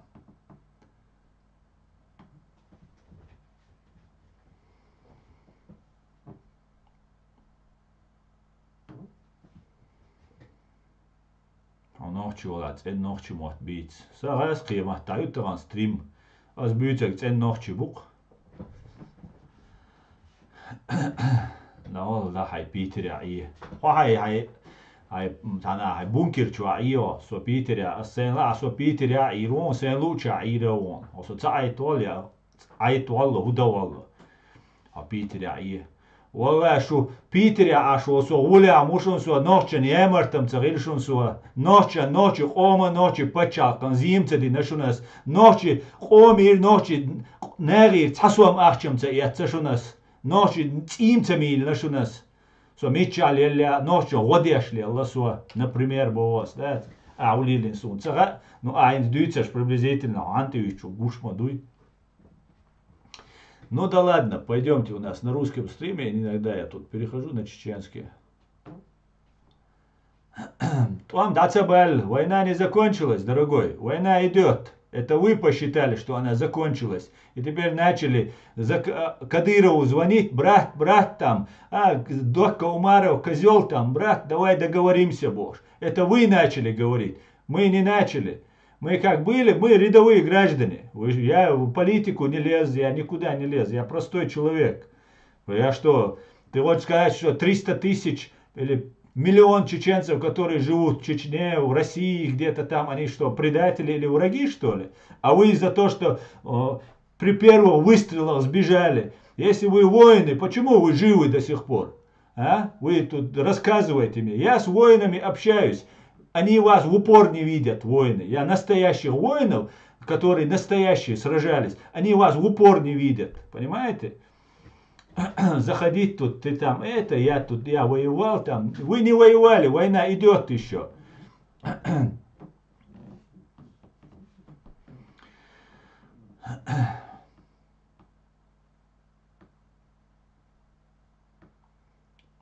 Слава Ичкерия.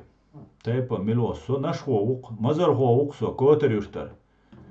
Наш хламтир, наш хоуксо. Слава Ичкерии. А ты воевал? Первую войну, можно сказать, воевал, хотя мне нечем гордиться, да?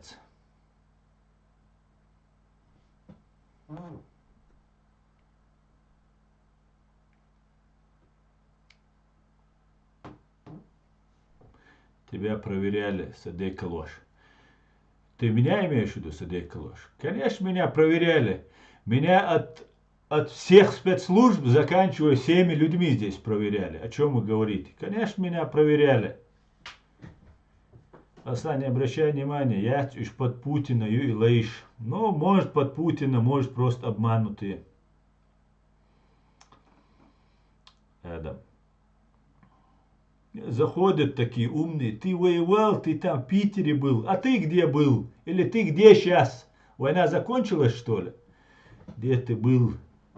Муцархо. Совершенно верно, Джахар. Со Муцархо. Наш хламтир, Муцар юштар. Цер котир тарош. Церал дикят. Я нисбова садекалош. Совершенно верно. Просто что будет кари? Камил штеш. Док их.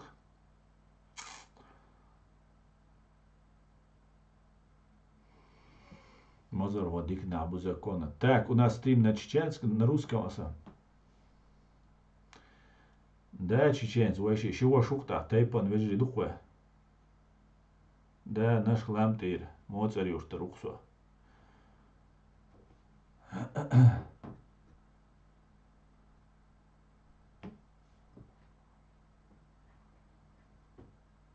Вдруг хауи хауш хирбу аслан, ты работает или нет? Друг хауи хауш хирбу аслан. Ты работаешь или нет?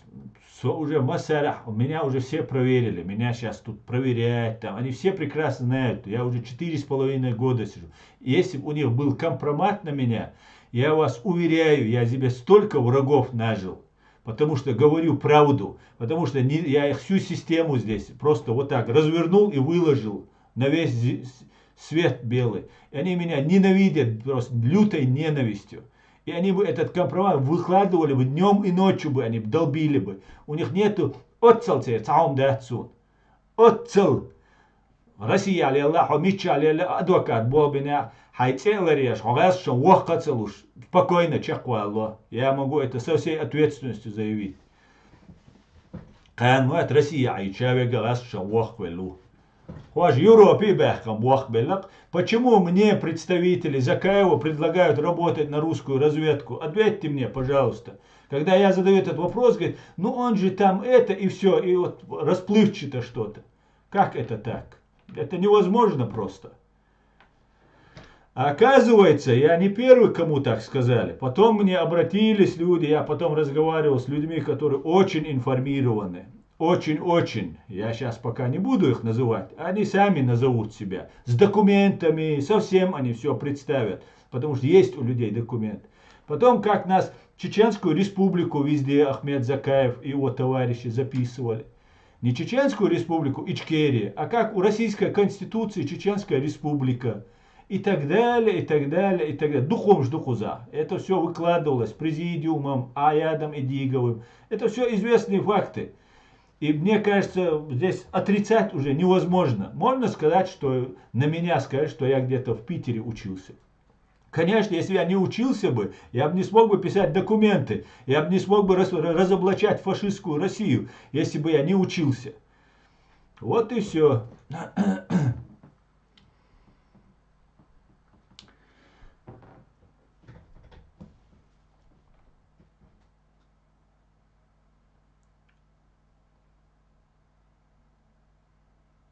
Почему ты за Израиль, но против России?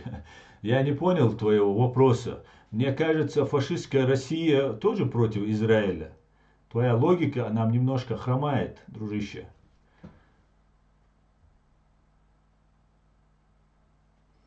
Ты лучше бы на стройке работал. Хорошо, Абдулла, в следующий раз я так и поступлю, да? Кафир флаг дахунца йоққа. Имаж оқа мелду кафир флаг дахунца йоқ. Айвала хай нохчи байр хайниш рола. Сун советчица тюш. Сун уда диес хаон. Ай худа диес хохаж. Говордуй. Не надо мне говорить, что мне делать. Понимаете? Или помогайте, или проходите мимо. Я вас ничего не прошу. Понимаете? Вы анонимно спрятавшись где-то, что-то там, где-то там. Комментарии уже герои. Да? Я комментарий написал. А я уже 4,5 года. Вот каждый день это все делаю. Работаю над этим. Поэтому не нужно меня учить, что мне делать. Понимаете? Наоборот, или помогайте, или можете идти дальше, да? Надахчаны долшу шикума мацабовой. Кафири, мафири. Со кафир, что он бешват, со газ, штаны, газ, кибу, сосарес самох кабехкнет. Китишу. У меня нету этого пособничества фашистской России. Я четко определяю, кто мой враг. Мой враг это ФСБ и Лубянка, и Кремль. А какие-то кафиры, мафиры, там, кефиры, там, молоко, сметана. Меня это вообще не интересно. Это чисто русские нарративы, которые для отвлечения внимания. Понимаете? Это нужно отвлечь внимание. А Америка это лучший союзник, которым я просто... Чеченский народ мечтать даже о себе не может, если это будет его союзник. Вот и все.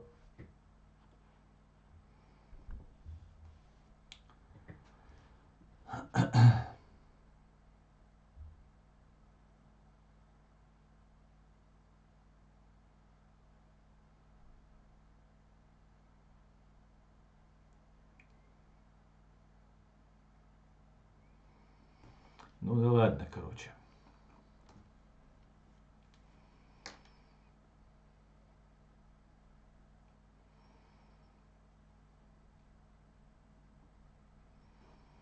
Алан назад. Ахмед Закай, агент Кремля.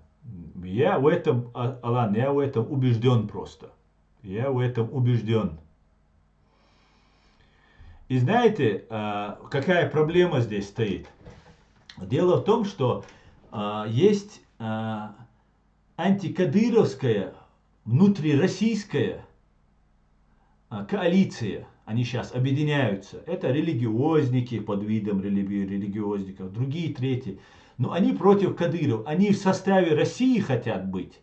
Но нужно убрать Кадырова. Это старые советские, еще с завгаевских времен. Завгаева сейчас уже практически нет. Но это старая советская номенклатура, которой кадыровщина не дает власть. И они сейчас хотят подвинуть эту кадыровщину и прийти к этой власти, но остаться в составе России. Понимаете? А нам, свободным чеченцам, ичкерийцам, которые боролись за свою независимость, мечта чеченского народа, ни в коем случае нельзя быть с фашистской Россией.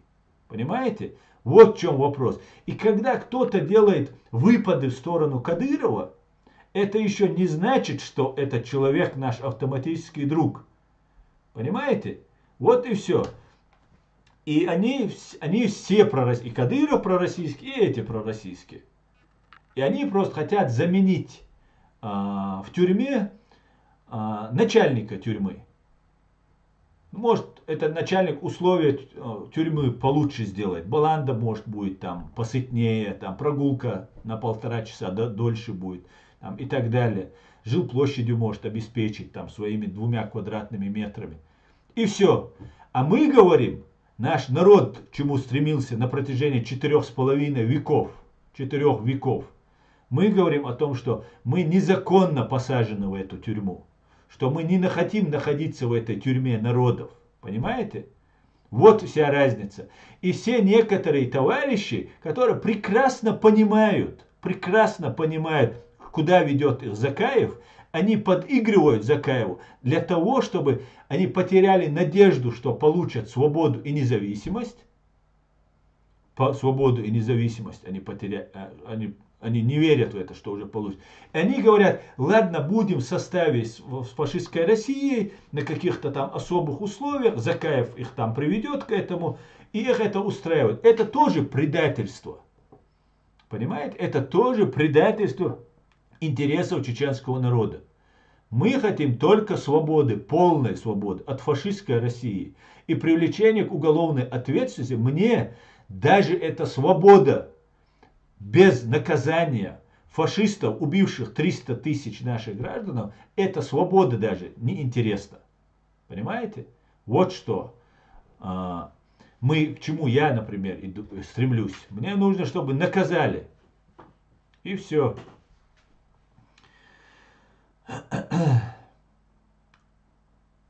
Рубайте партии, центр, Хазакаевию, рубайте, Джамбието и Шуду, Саяц, рубайте, Хитио, рубайте партии, Саяц, рубайте Шую, Шуду, рубайте, Хазакаев, Нюхилью, Хаджамбието, Хамайор Джамбието, Закаевский, майор Джамбието, Шушадеш, Цажду, Хитишу. Шо за Кадыровец, Эдалкиш, ду, Россиин, Келаах, Шдац, Асун, Цаиз, Россия вообще Цаиз, и Ювайнюк айл разниц. Итё, Хиумадец. Ва алейкум ассалам.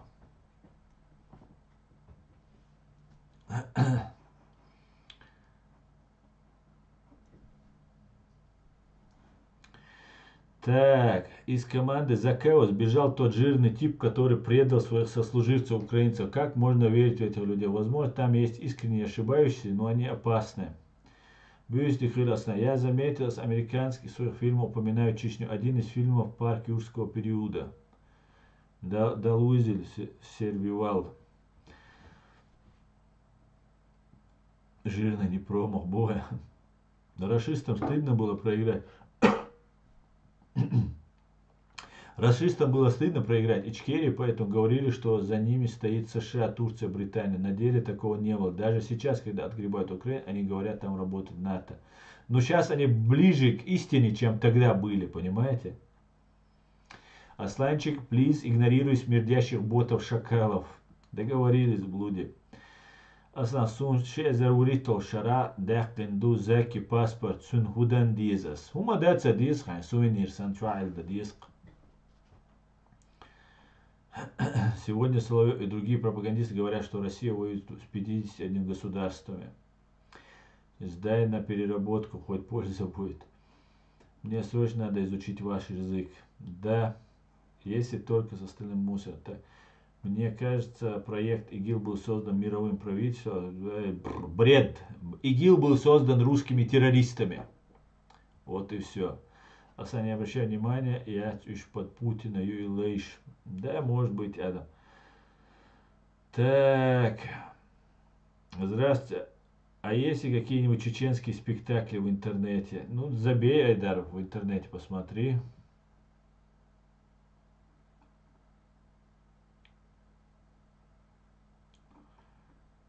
Так.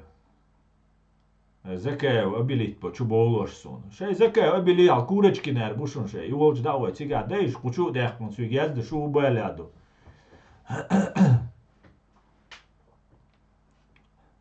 Курочки накинуть.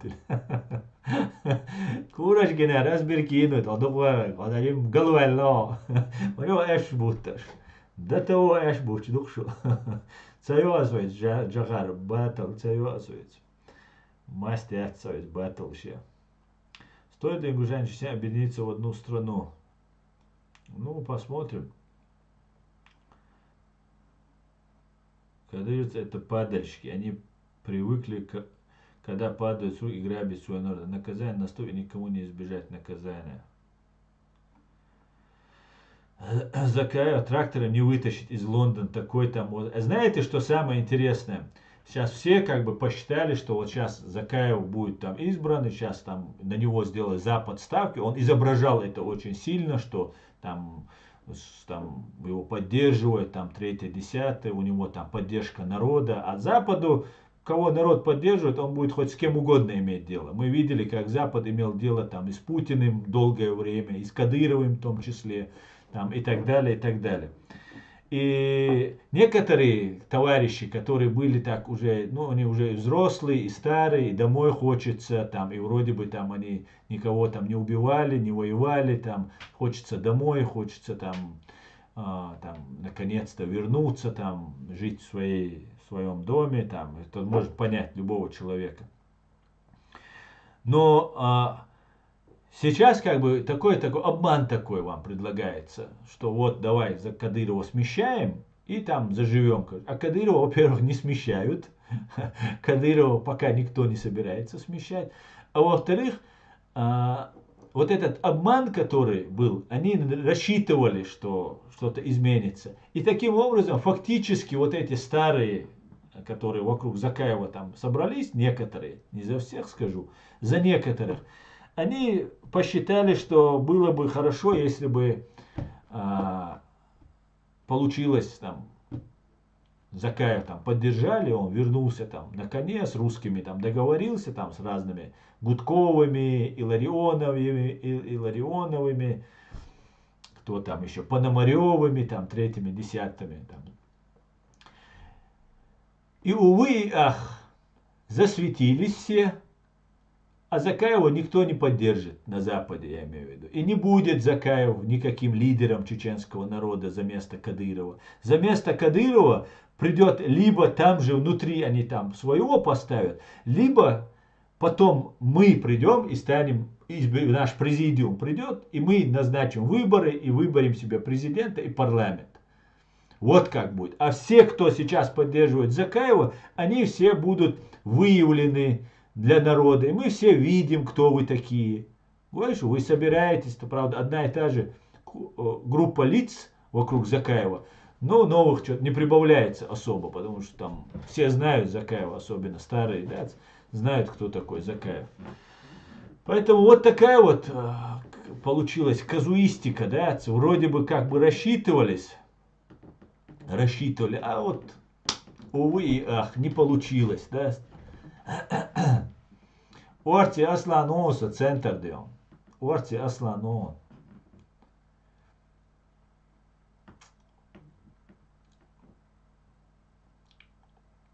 Ва алейкум ассалам.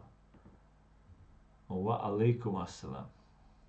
Что нет на Западе чеченский миллиардер, который может вас финансировать, как Трамп, например? Айдар, это очень хороший вопрос. У нас к этим чеченцам тоже будут вопросы, когда мы восстановим, когда наш президиум признает, Украина признает, когда Америка признает, ООН наш президиум признает. Мы зададим вопросы этим миллионерам, миллиардерам, которые здесь, в Европе, на Западе, в Украине живут. Я лично буду задавать эти вопросы.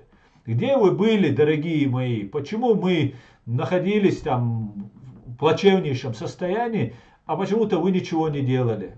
Вот мне тоже интересно знать, где эти миллиардеры, миллионеры чеченские. Ладно, пророссийские, это понятно, но есть ведь и якобы не пророссийские, или все-таки пророссийские? Хорошо, хорошо. Но нужно понимать, что в чеченском государстве это тоже будет учитываться. За все будет учитываться. Валла билла будет дал мула. Дал мула.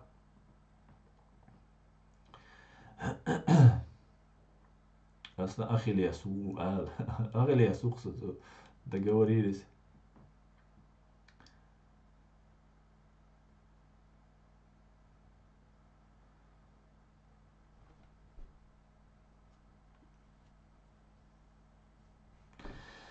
Так, друзья, сколько мы уже? Мы уже почти 2 часа в эфире. Ну, еще посидим, друзья. Демократическая конституция, что Конституция 92 года, которую поддерживает Аслан и Низам, это уже шариатчики создали.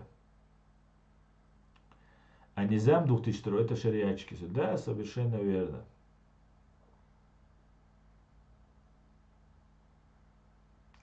Борза, Маугара, Нохчеву, Эмир Захаров. Нохчи уши и нохчи мот бючтоуш. Совершенно верно, совершенно верно, Эмир Захаров. Ну, то он стрим раски маттаю, да.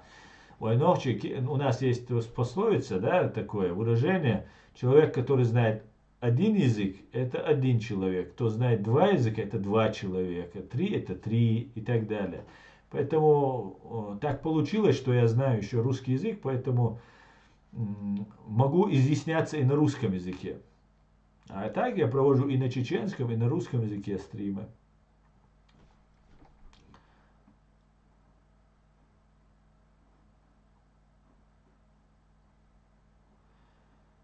Так, скажите, что связано с Закаева Курочкиных? Ага. Террористическая банда КГБ их связывает. Другого объяснения у меня нет. Да. Конституция, чей шариат народ должен выбрать. Народ уже выбрал, чей шариат, конституция. У нас конституция есть, понимаешь? И это никак она не противоречит ни мусульманству, ни исламу, ни шариату, ничего. У нас есть демократическая, правовая конституция, выбор нашего народа. Давайте будем уважать выбор нашего народа, а людей не чеченской национальности или не граждан Чеченской Республики Ичкерия я попрошу вообще не лезть в наши внутренние дела. Что нам делать? Вы у себя наводите порядок.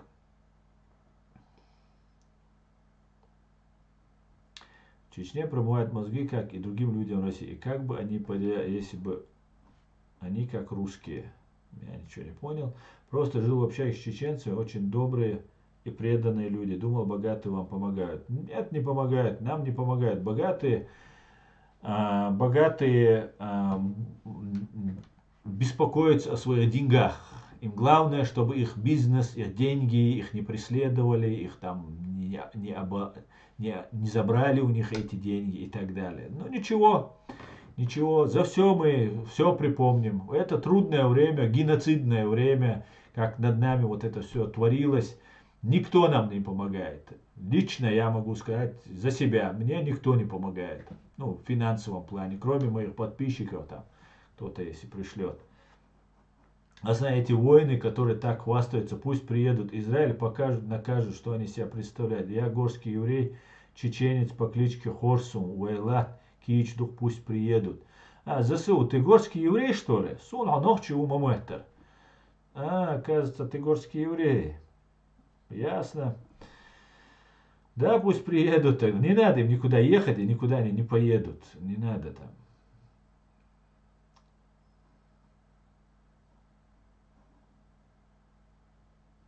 Надо открыть какой-нибудь стране, открыть военную базу для свободного Кавказа. Чувствую, теряю сноровку. Теперь новая война и по-другому воюют. Да, Буря, у нас в Украине есть бойцы, которые формируют нашу будущую армию. И мы на них очень рассчитываем. Очень.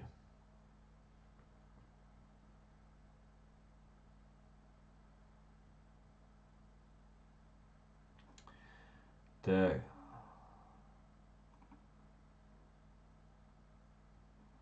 Молчу. Отличный у тебя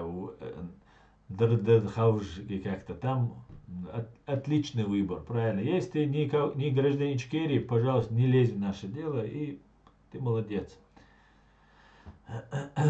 Богатый тоже плачет, время придет. Да. У нас должны договор первый с Израилем, а не с арабами. Да, совершенно верно. Израиль намного надежней союзник нам будет, чем арабы, друзья, братья Путина и Советского Союза, да?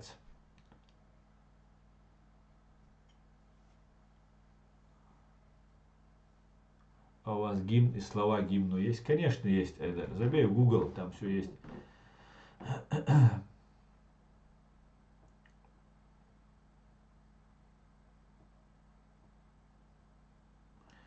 Вона сын Кавказан, Худинатиш, из Ахмад Силаба Маулвела.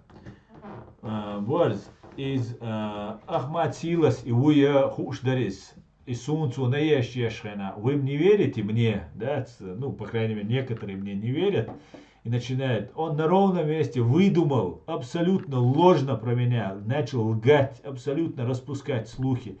Это было понятно, что это предатель чеченского народа, да, который изображает из себя какого-то там ичкерийца и так далее, и так далее. Мы уже многих этих вывели на чистую воду, и любые пробросы, которые в адрес меня есть, ни разу не было нормального чеченца, свободного, независимого, который имел ко мне претензии. Более того, перед нормальным чеченцем, не связанным никак с фашистской Россией, я через стрим чуть ли извиняюсь, если я где-то что-то не так сказал, где-то я обидел, задел. Я не извиняюсь и никогда не буду никаких дел иметь с тем, кто продал нашу идею независимости, наши ценности.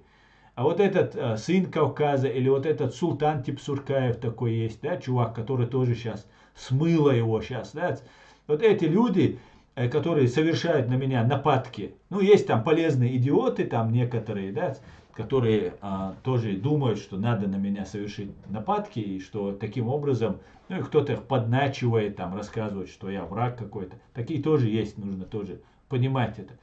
Вот эти люди, всякие вот эти люди, они работают на Россию.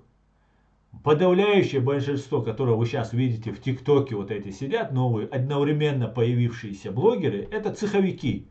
Потом их раскручивают. Есть другие цеховики, которые, вот есть, которые лица мы видим, а есть другие цеховики, которые вырезают их куски видео и сплетни, там какая-то шутки ниже пояса, там какая-то грязь обсуждается, ну, что человеку там сплетни, там, а ну-ка давай-ка поженимся, или как это передача там называется. Вот наподобие, давайте поговорим, она называется, что ли, да? Там Малахов там есть, потом Гузеева там есть. Вот приблизительно такого. И вот нужно вот эти грязные вещи говорить. И вот целыми днями они сидят там, ни о чем говорят. И не может человек просто так сидеть и вот этот бред там нести ни о чем. Вот постоянно они это делают. Им платят деньги. Им платят деньги, они получают деньги. Чем больше у тебя подписчиков, больше там часов провел в эфире, ты там получаешь столько-то там свои зарплаты, деньги. И вот они этим занимаются. И вот этот сын Кавказа, кстати говоря, связан был с Закаевскими, этот Алимпаш Салтыханов был связан вот с этим, как я потом выяснил, вот этот сын Кавказа, так называемый. Вот этот Султан Типсуркаев, который тоже начал на ровном месте меня оскорблять. Вот эти чуваки, которые сейчас сюда заходят и на меня там разный бред пишут, оскорбляют. Вот эти люди являются теми, кто... Вот посмотрите, на кого направлены стрелы, кто на меня направил. Вот это есть пророссийские. Потому что я абсолютно антироссийский. И вот вы можете определить. И так определяют их, между прочим. И здесь, в Европе определяют. Вот всех, кто на меня наезжает, их быстренько определяют, вычисляют. Мы вычисляем, я вычисляю. Я смотрю, веду на каждого картотеку. Ага, вот этот. Нормальный. Кто-то у меня там под сомнением, у кого-то там больше складывается мнение о нем. Ага, этот является этим. Я буду выкладывать публично. Вот и будут эти чуваки, короче, уезжать в свою родную фашистскую Россию. Слава Ичкерии, слава Ингушетии. Героям слава, бест, машуаль. Respect from Georgia. Картвелли. Амарджоба генацуале. Так. Аса хоббиеват деггер дош ош да си дуэла да утул вел амет. Дерес хулу. Собиеват мала да бу. Ну. Вай дуку просто бок кутя. Шуда цари. Со вацершун. Вай шадеш цашдушун. Вай дештек цабуал бушун вай. شون ما سعنا دیریز خویشون سویگر تا دوله تا سو او سای عملی و سای تا یوغزوان خلی یا تقیت شول قصون انتی دولش دگر دیگر دقسشک أصوبنا باقي شا كجينا شم لور در سو الچه باقي شا ده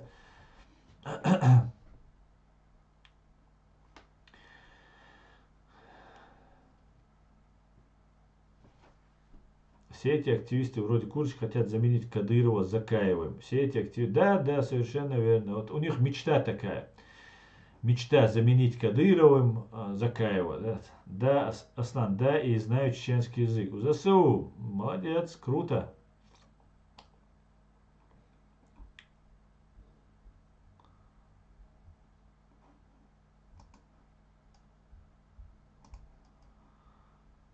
Так, ты с Московской улицы, а ты это ЗСУ задаешь вопрос. Мне кажется, вам надо объединиться с курдами, они тоже хотят создать свое государство. Мы открыты для диалога со всеми. Со всеми. Но нам объединяться нужно сильными, понимаете? Мы народились в ту ночь, коли ощенялись вовчаться. Так, это наш гимн от Хамзата. У меня препод в университете была горская еврейка, которая уже не одно поколение живет в Чечне. Но чучуа лезин дог, у половины этих хамасовцев не было. Ясно, Али.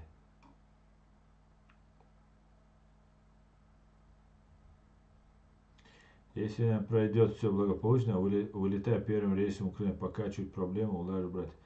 Так очень закликаю их не так. Асан Хобби так. Вы так чисто говорите про политику, мне кажется, чисто говорить про политику, что все обманывают и недорассказывают везде. Мне кажется, все политики. Да, а ну-ка давай поженимся. Да, да, что-то такое это, да.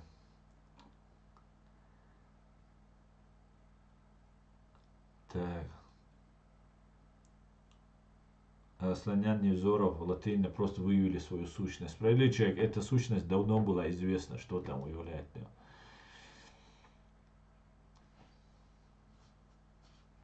Израиль за 6 дней разгромил несколько арабских стран, и какие-то бородачи смогут помочь палестинцам. Смешно. Да, Чирей, совершенно верно. А вы знаете, кто убил Кеннеди? Я не знаю, кто убил Кеннеди, но, Айдар, я предполагаю, что это сделало КГБ СССР. Я предполагаю, что это сделало КГБ СССР.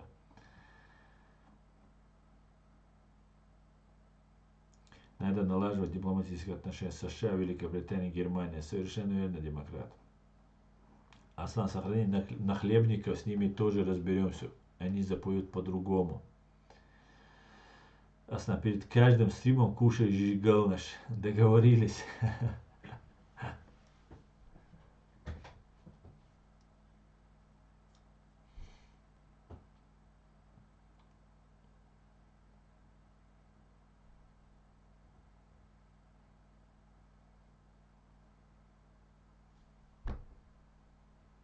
И объясните мне, почему чеченцы за США? Почему не должны быть за США? Алейкум ассалам.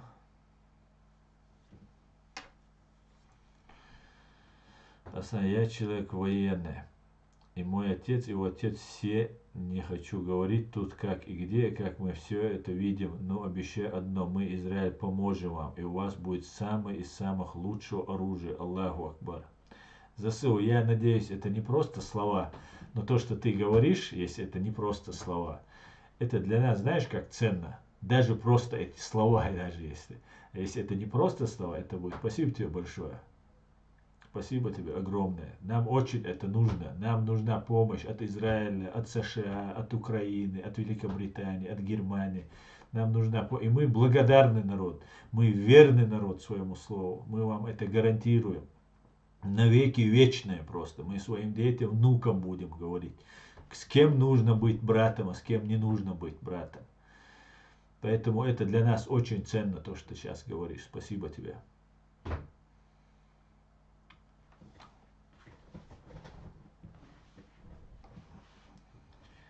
Приезжайте в Израиль. Butterfly, обязательно. Я собирался приехать, но меня пока не пустили. У меня здесь есть товарищи, которые сказали, я сейчас хотел поехать, мне уже сказали, тебя там встретят, тебя будут охранять, тебя будут возить, там проживание, все мы тебе гарантируем. Пожалуйста, у меня была такая идея, но меня тут попросили мои товарищи, пока никуда не выезжай, потому что ты нам нужен пока живой. И пока я остался, потому что может какая-то провокация будет, третья, десятая, там, третья, десятая. И я пока остановился на этом, пока я не еду. Но я обязательно приеду в Израиль, обязательно. Да, Алмуа. Кстати, кстати, у нас сейчас в Гамбурге здесь проводится месяц, по-моему, еврейской культуры. Со 2 ноября, со вчерашнего дня. Вот вчера началась это. Я где-то видел просто анонс. Поэтому я бы хотел бы, чтобы мы, чеченцы, стали для вас понятными. И я бы хотел бы, чтобы я смог вас объяснить чеченцам, потому что много пропаганды, много лжи, ну, много чего есть сейчас, которое ведется. И я бы хотел бы, чтобы мы очень схожи во многих вещах, и по горю, которые перенесли, и по характеру, принципиальности стоим на своем, ну, много в чем. И, и вот совместное проживание чеченцев и евреев у нас в Грозном, это только с положительной черты. Вот все, кто общался, с положительной черты только все описывают. Никаких вот нет проблем, чтобы вот сказать, да, там было плохо, да, вот в этом месте. Ничего этого нет. Это о многом говорит, что мы можем друг с другом находить язык. Я общался с евреями. Не с горскими так много, я больше с московскими евреями, с питерскими евреями общался. Так вот, они как бы русские имена там, да, как бы нигде не говорят, хотя внешне на кавказцев некоторые похожи. И не кичатся везде, там, как чеченец, там, везде, там, я чеченец, ну, тихо так, аккуратненько. И ты понимаешь, что эти люди а, держат слово. Вот что я обратил внимание, вот в моей молодости общения, оно запомнилось тем, что ты знаешь, что если он держит слово, он еврей. Скорее всего, он еврей. Ну, ты по фамилии, там, по внешности еще можешь понять. А так, чаще всего получалось, что, ну, мы знаем, что на России слово вообще ничего не значит. Вообще ноль. А для чеченцев это очень много значит. Просто очень много. И поэтому вот эти вещи, они ценные. Спасибо, спасибо.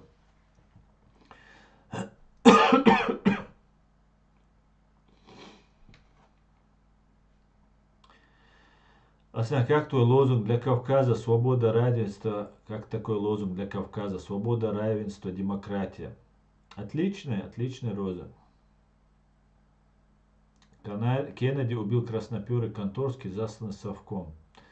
Да, мне тоже кажется так. Евреи были лучшие люди в нашей республике. Да, Асабек, именно так они отзываются. Это не просто так. Народная молва, она же всегда оставляет след, четко определяет все, что остается. Пропаганда, ложь, все это отсеивается, остается вот история, молва народа остается.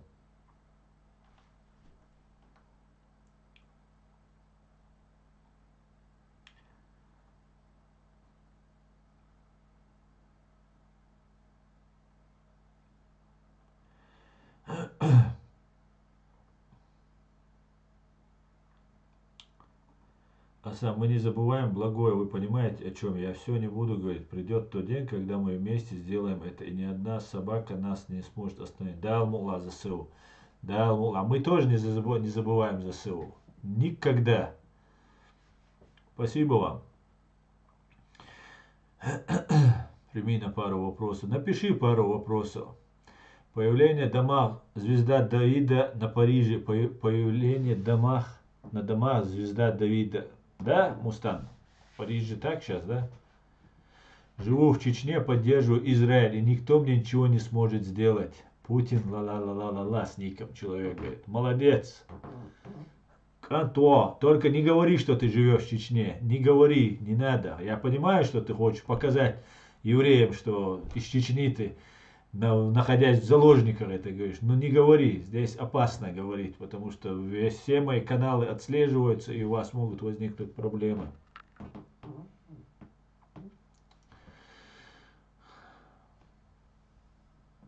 Ты поддерживаешь независимую Чечню? Конечно, я поддерживаю.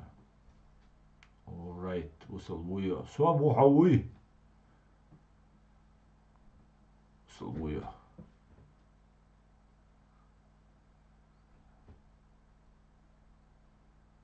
Хаязин, Джагар, Хаязин, что вопрос? Хочу, юю, и цебош. Запиши свои два вопроса, и отвечу тебе. Они мне в советское время 1 000 000 рублей в Москву привезли за год системы, когда рубль был рублем. Они люди слова наши евреи. Вот я это только и слышал от Асланбека. Это умш дачама дюси, это остается, да? Грозненские привезли. Ну, я с Грозненским особо не общался. Были общения, но я больше в Питере, в Москве общался. Ну, грозненские наши, они вообще как, ну, менталитет, они еще и знают наш менталитет. Ну, легко в этом плане, наверное. Ну, не наверное, так и есть.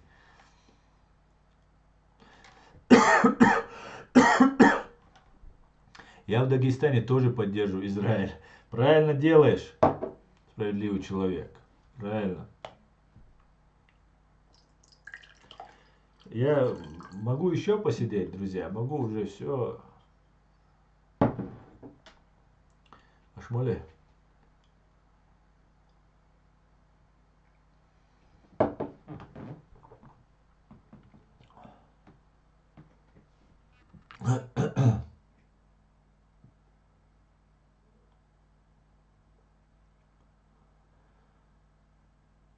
Салам, США, когда отправят деньги.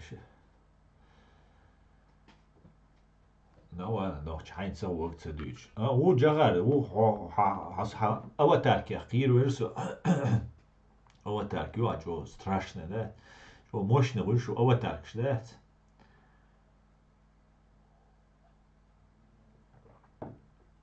Der ist wohl Фатмаки. Так, да, никто и сказал, что слова поддержки Израиля не живет в Чечне. Этот человек врет. ФСБ, услышь меня, оставь его в покое.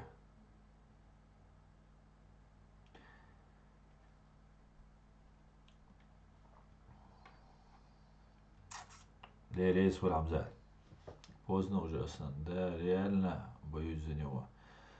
Да, это все Гошки, Юрий Грозненский, Мачин, Дербенский, Кубинский, Бакинский, Кубанский, наверное, да, Демократ? Спать пора. Давай спи, справедливый человек. У тебя рабочий день уже закончился, наверное.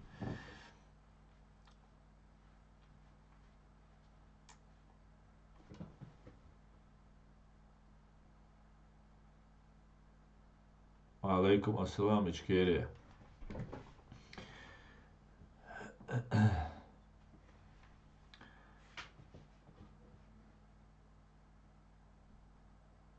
Ассаламу алейкум, алейкум ассалам. Говорят, вы евреи, если это правда, я рада. Я вас расстрою, Баттерфляй.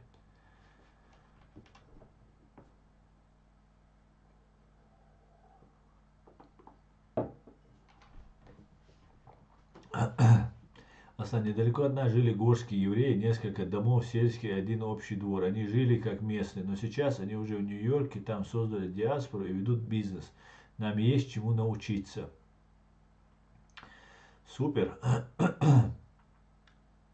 Это немецкое пиво. Нет, это вода обычная. А в Москве мы банки через неделю, они деловые люди. И здесь Германия, они при делах.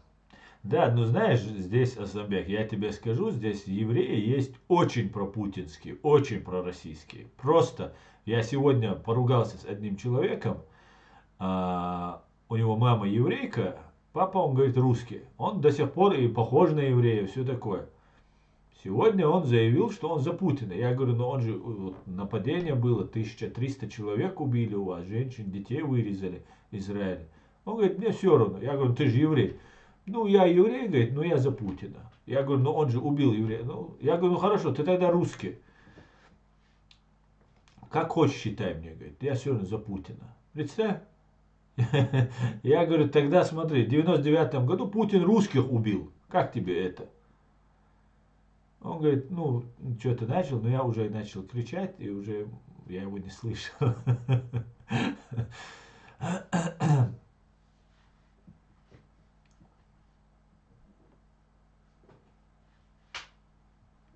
Поэтому здесь есть такие товарищи. Есть, знаете, украинские евреи, которые тоже очень, я вам скажу, себя такие пророссийские. Меня просто потрясает это. Но сейчас хотят проснуться, я надеюсь. Путину все равно, кого убивать. Совершенно верно, Виолетта. Ему все равно. КГБ, СССР все равно, кого убивать. Это фашисты.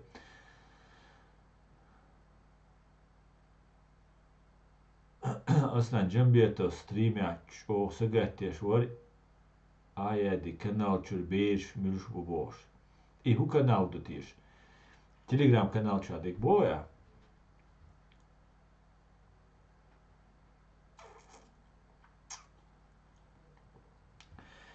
Так, согласен с тобой, Астан. Так, говорят, Путин еврей. Нет, Путин не еврей. Так, Астан, Израиль с вами. Скоро вы увидите. Мы закончим вместе, создадим эту историю. Мы и есть одна нация. Я горский еврей, чеченцы. Мои дети чеченцы. Мой папа это легенда Ичкерии. ЗСУ, ты меня заинтриговал, короче. И мне нужно с тобой познакомиться. Да, такие везде есть в любом народе. Пускай едут тогда на Рашку. Не говори, албанец, кстати. Я так и сказал, точнее не я, мой товарищ сказал, что ты тут делаешь, тут бабки зарабатываешь, тут живешь. Он, по-моему, гражданин Германии. Ну, короче, это странно, конечно. Ну, многие еще под видом приезжают, понимаете? Хотя это похоже чуть-чуть.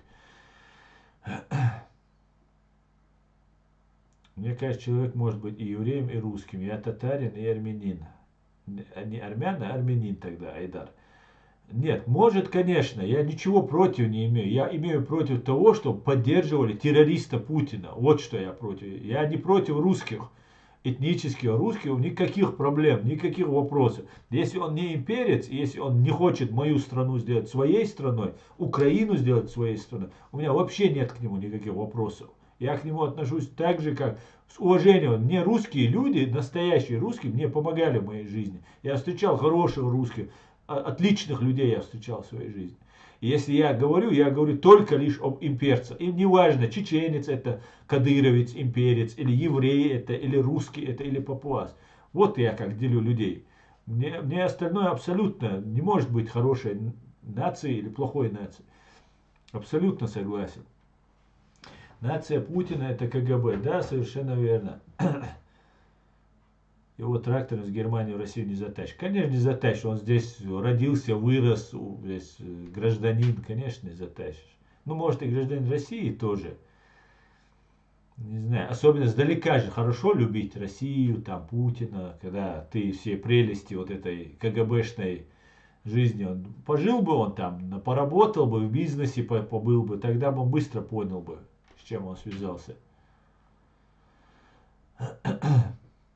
De aztán tikcsur admincs műsbubós cen, híres de kanalilo ámor dörsés bos. De csak admincs babát. Salam alaikum, alaikum assalam. Азербайджанец.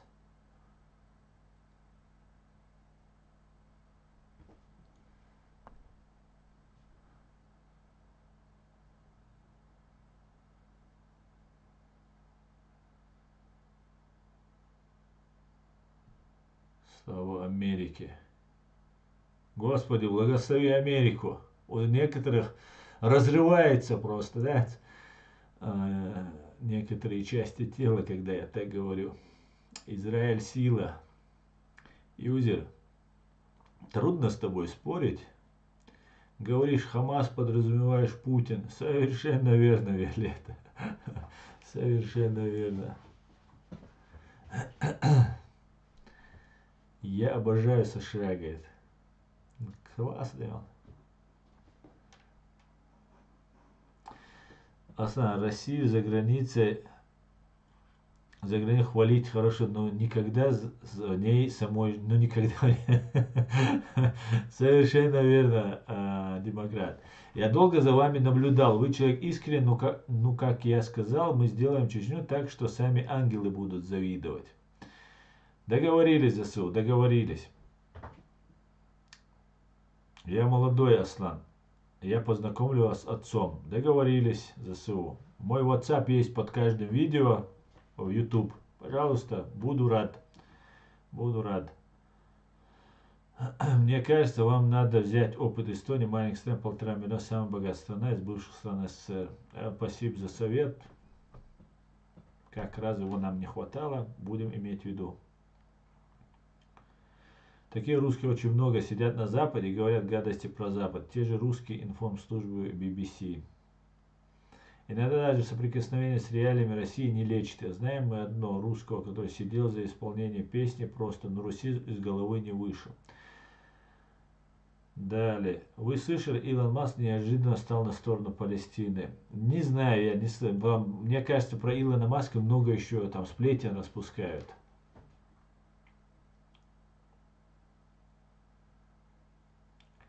Больше населения Газа на выборах голосовало за Хамас. Там нету невиновных. Есть там невиновные, Виктория. Есть там и женщины, и дети, они невиновные.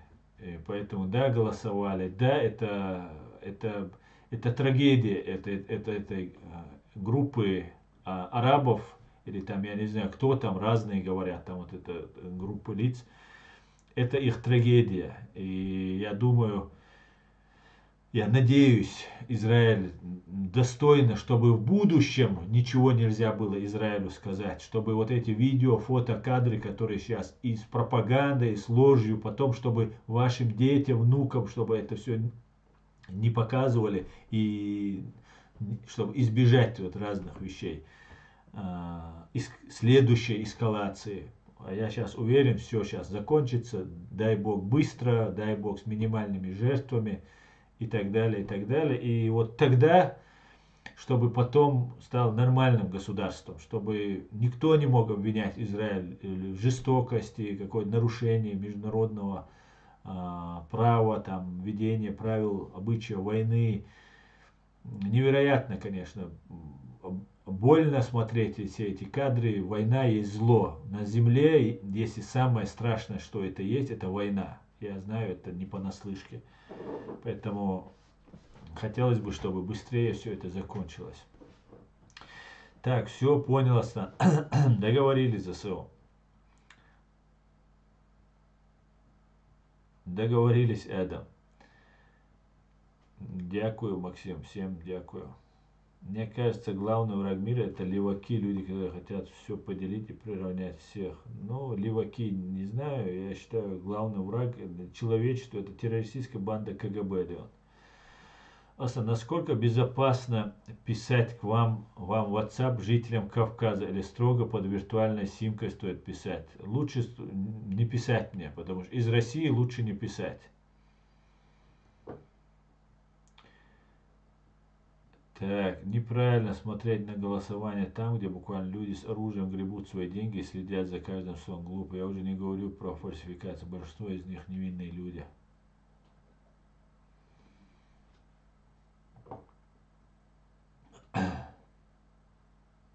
Где ты купил эту кепку?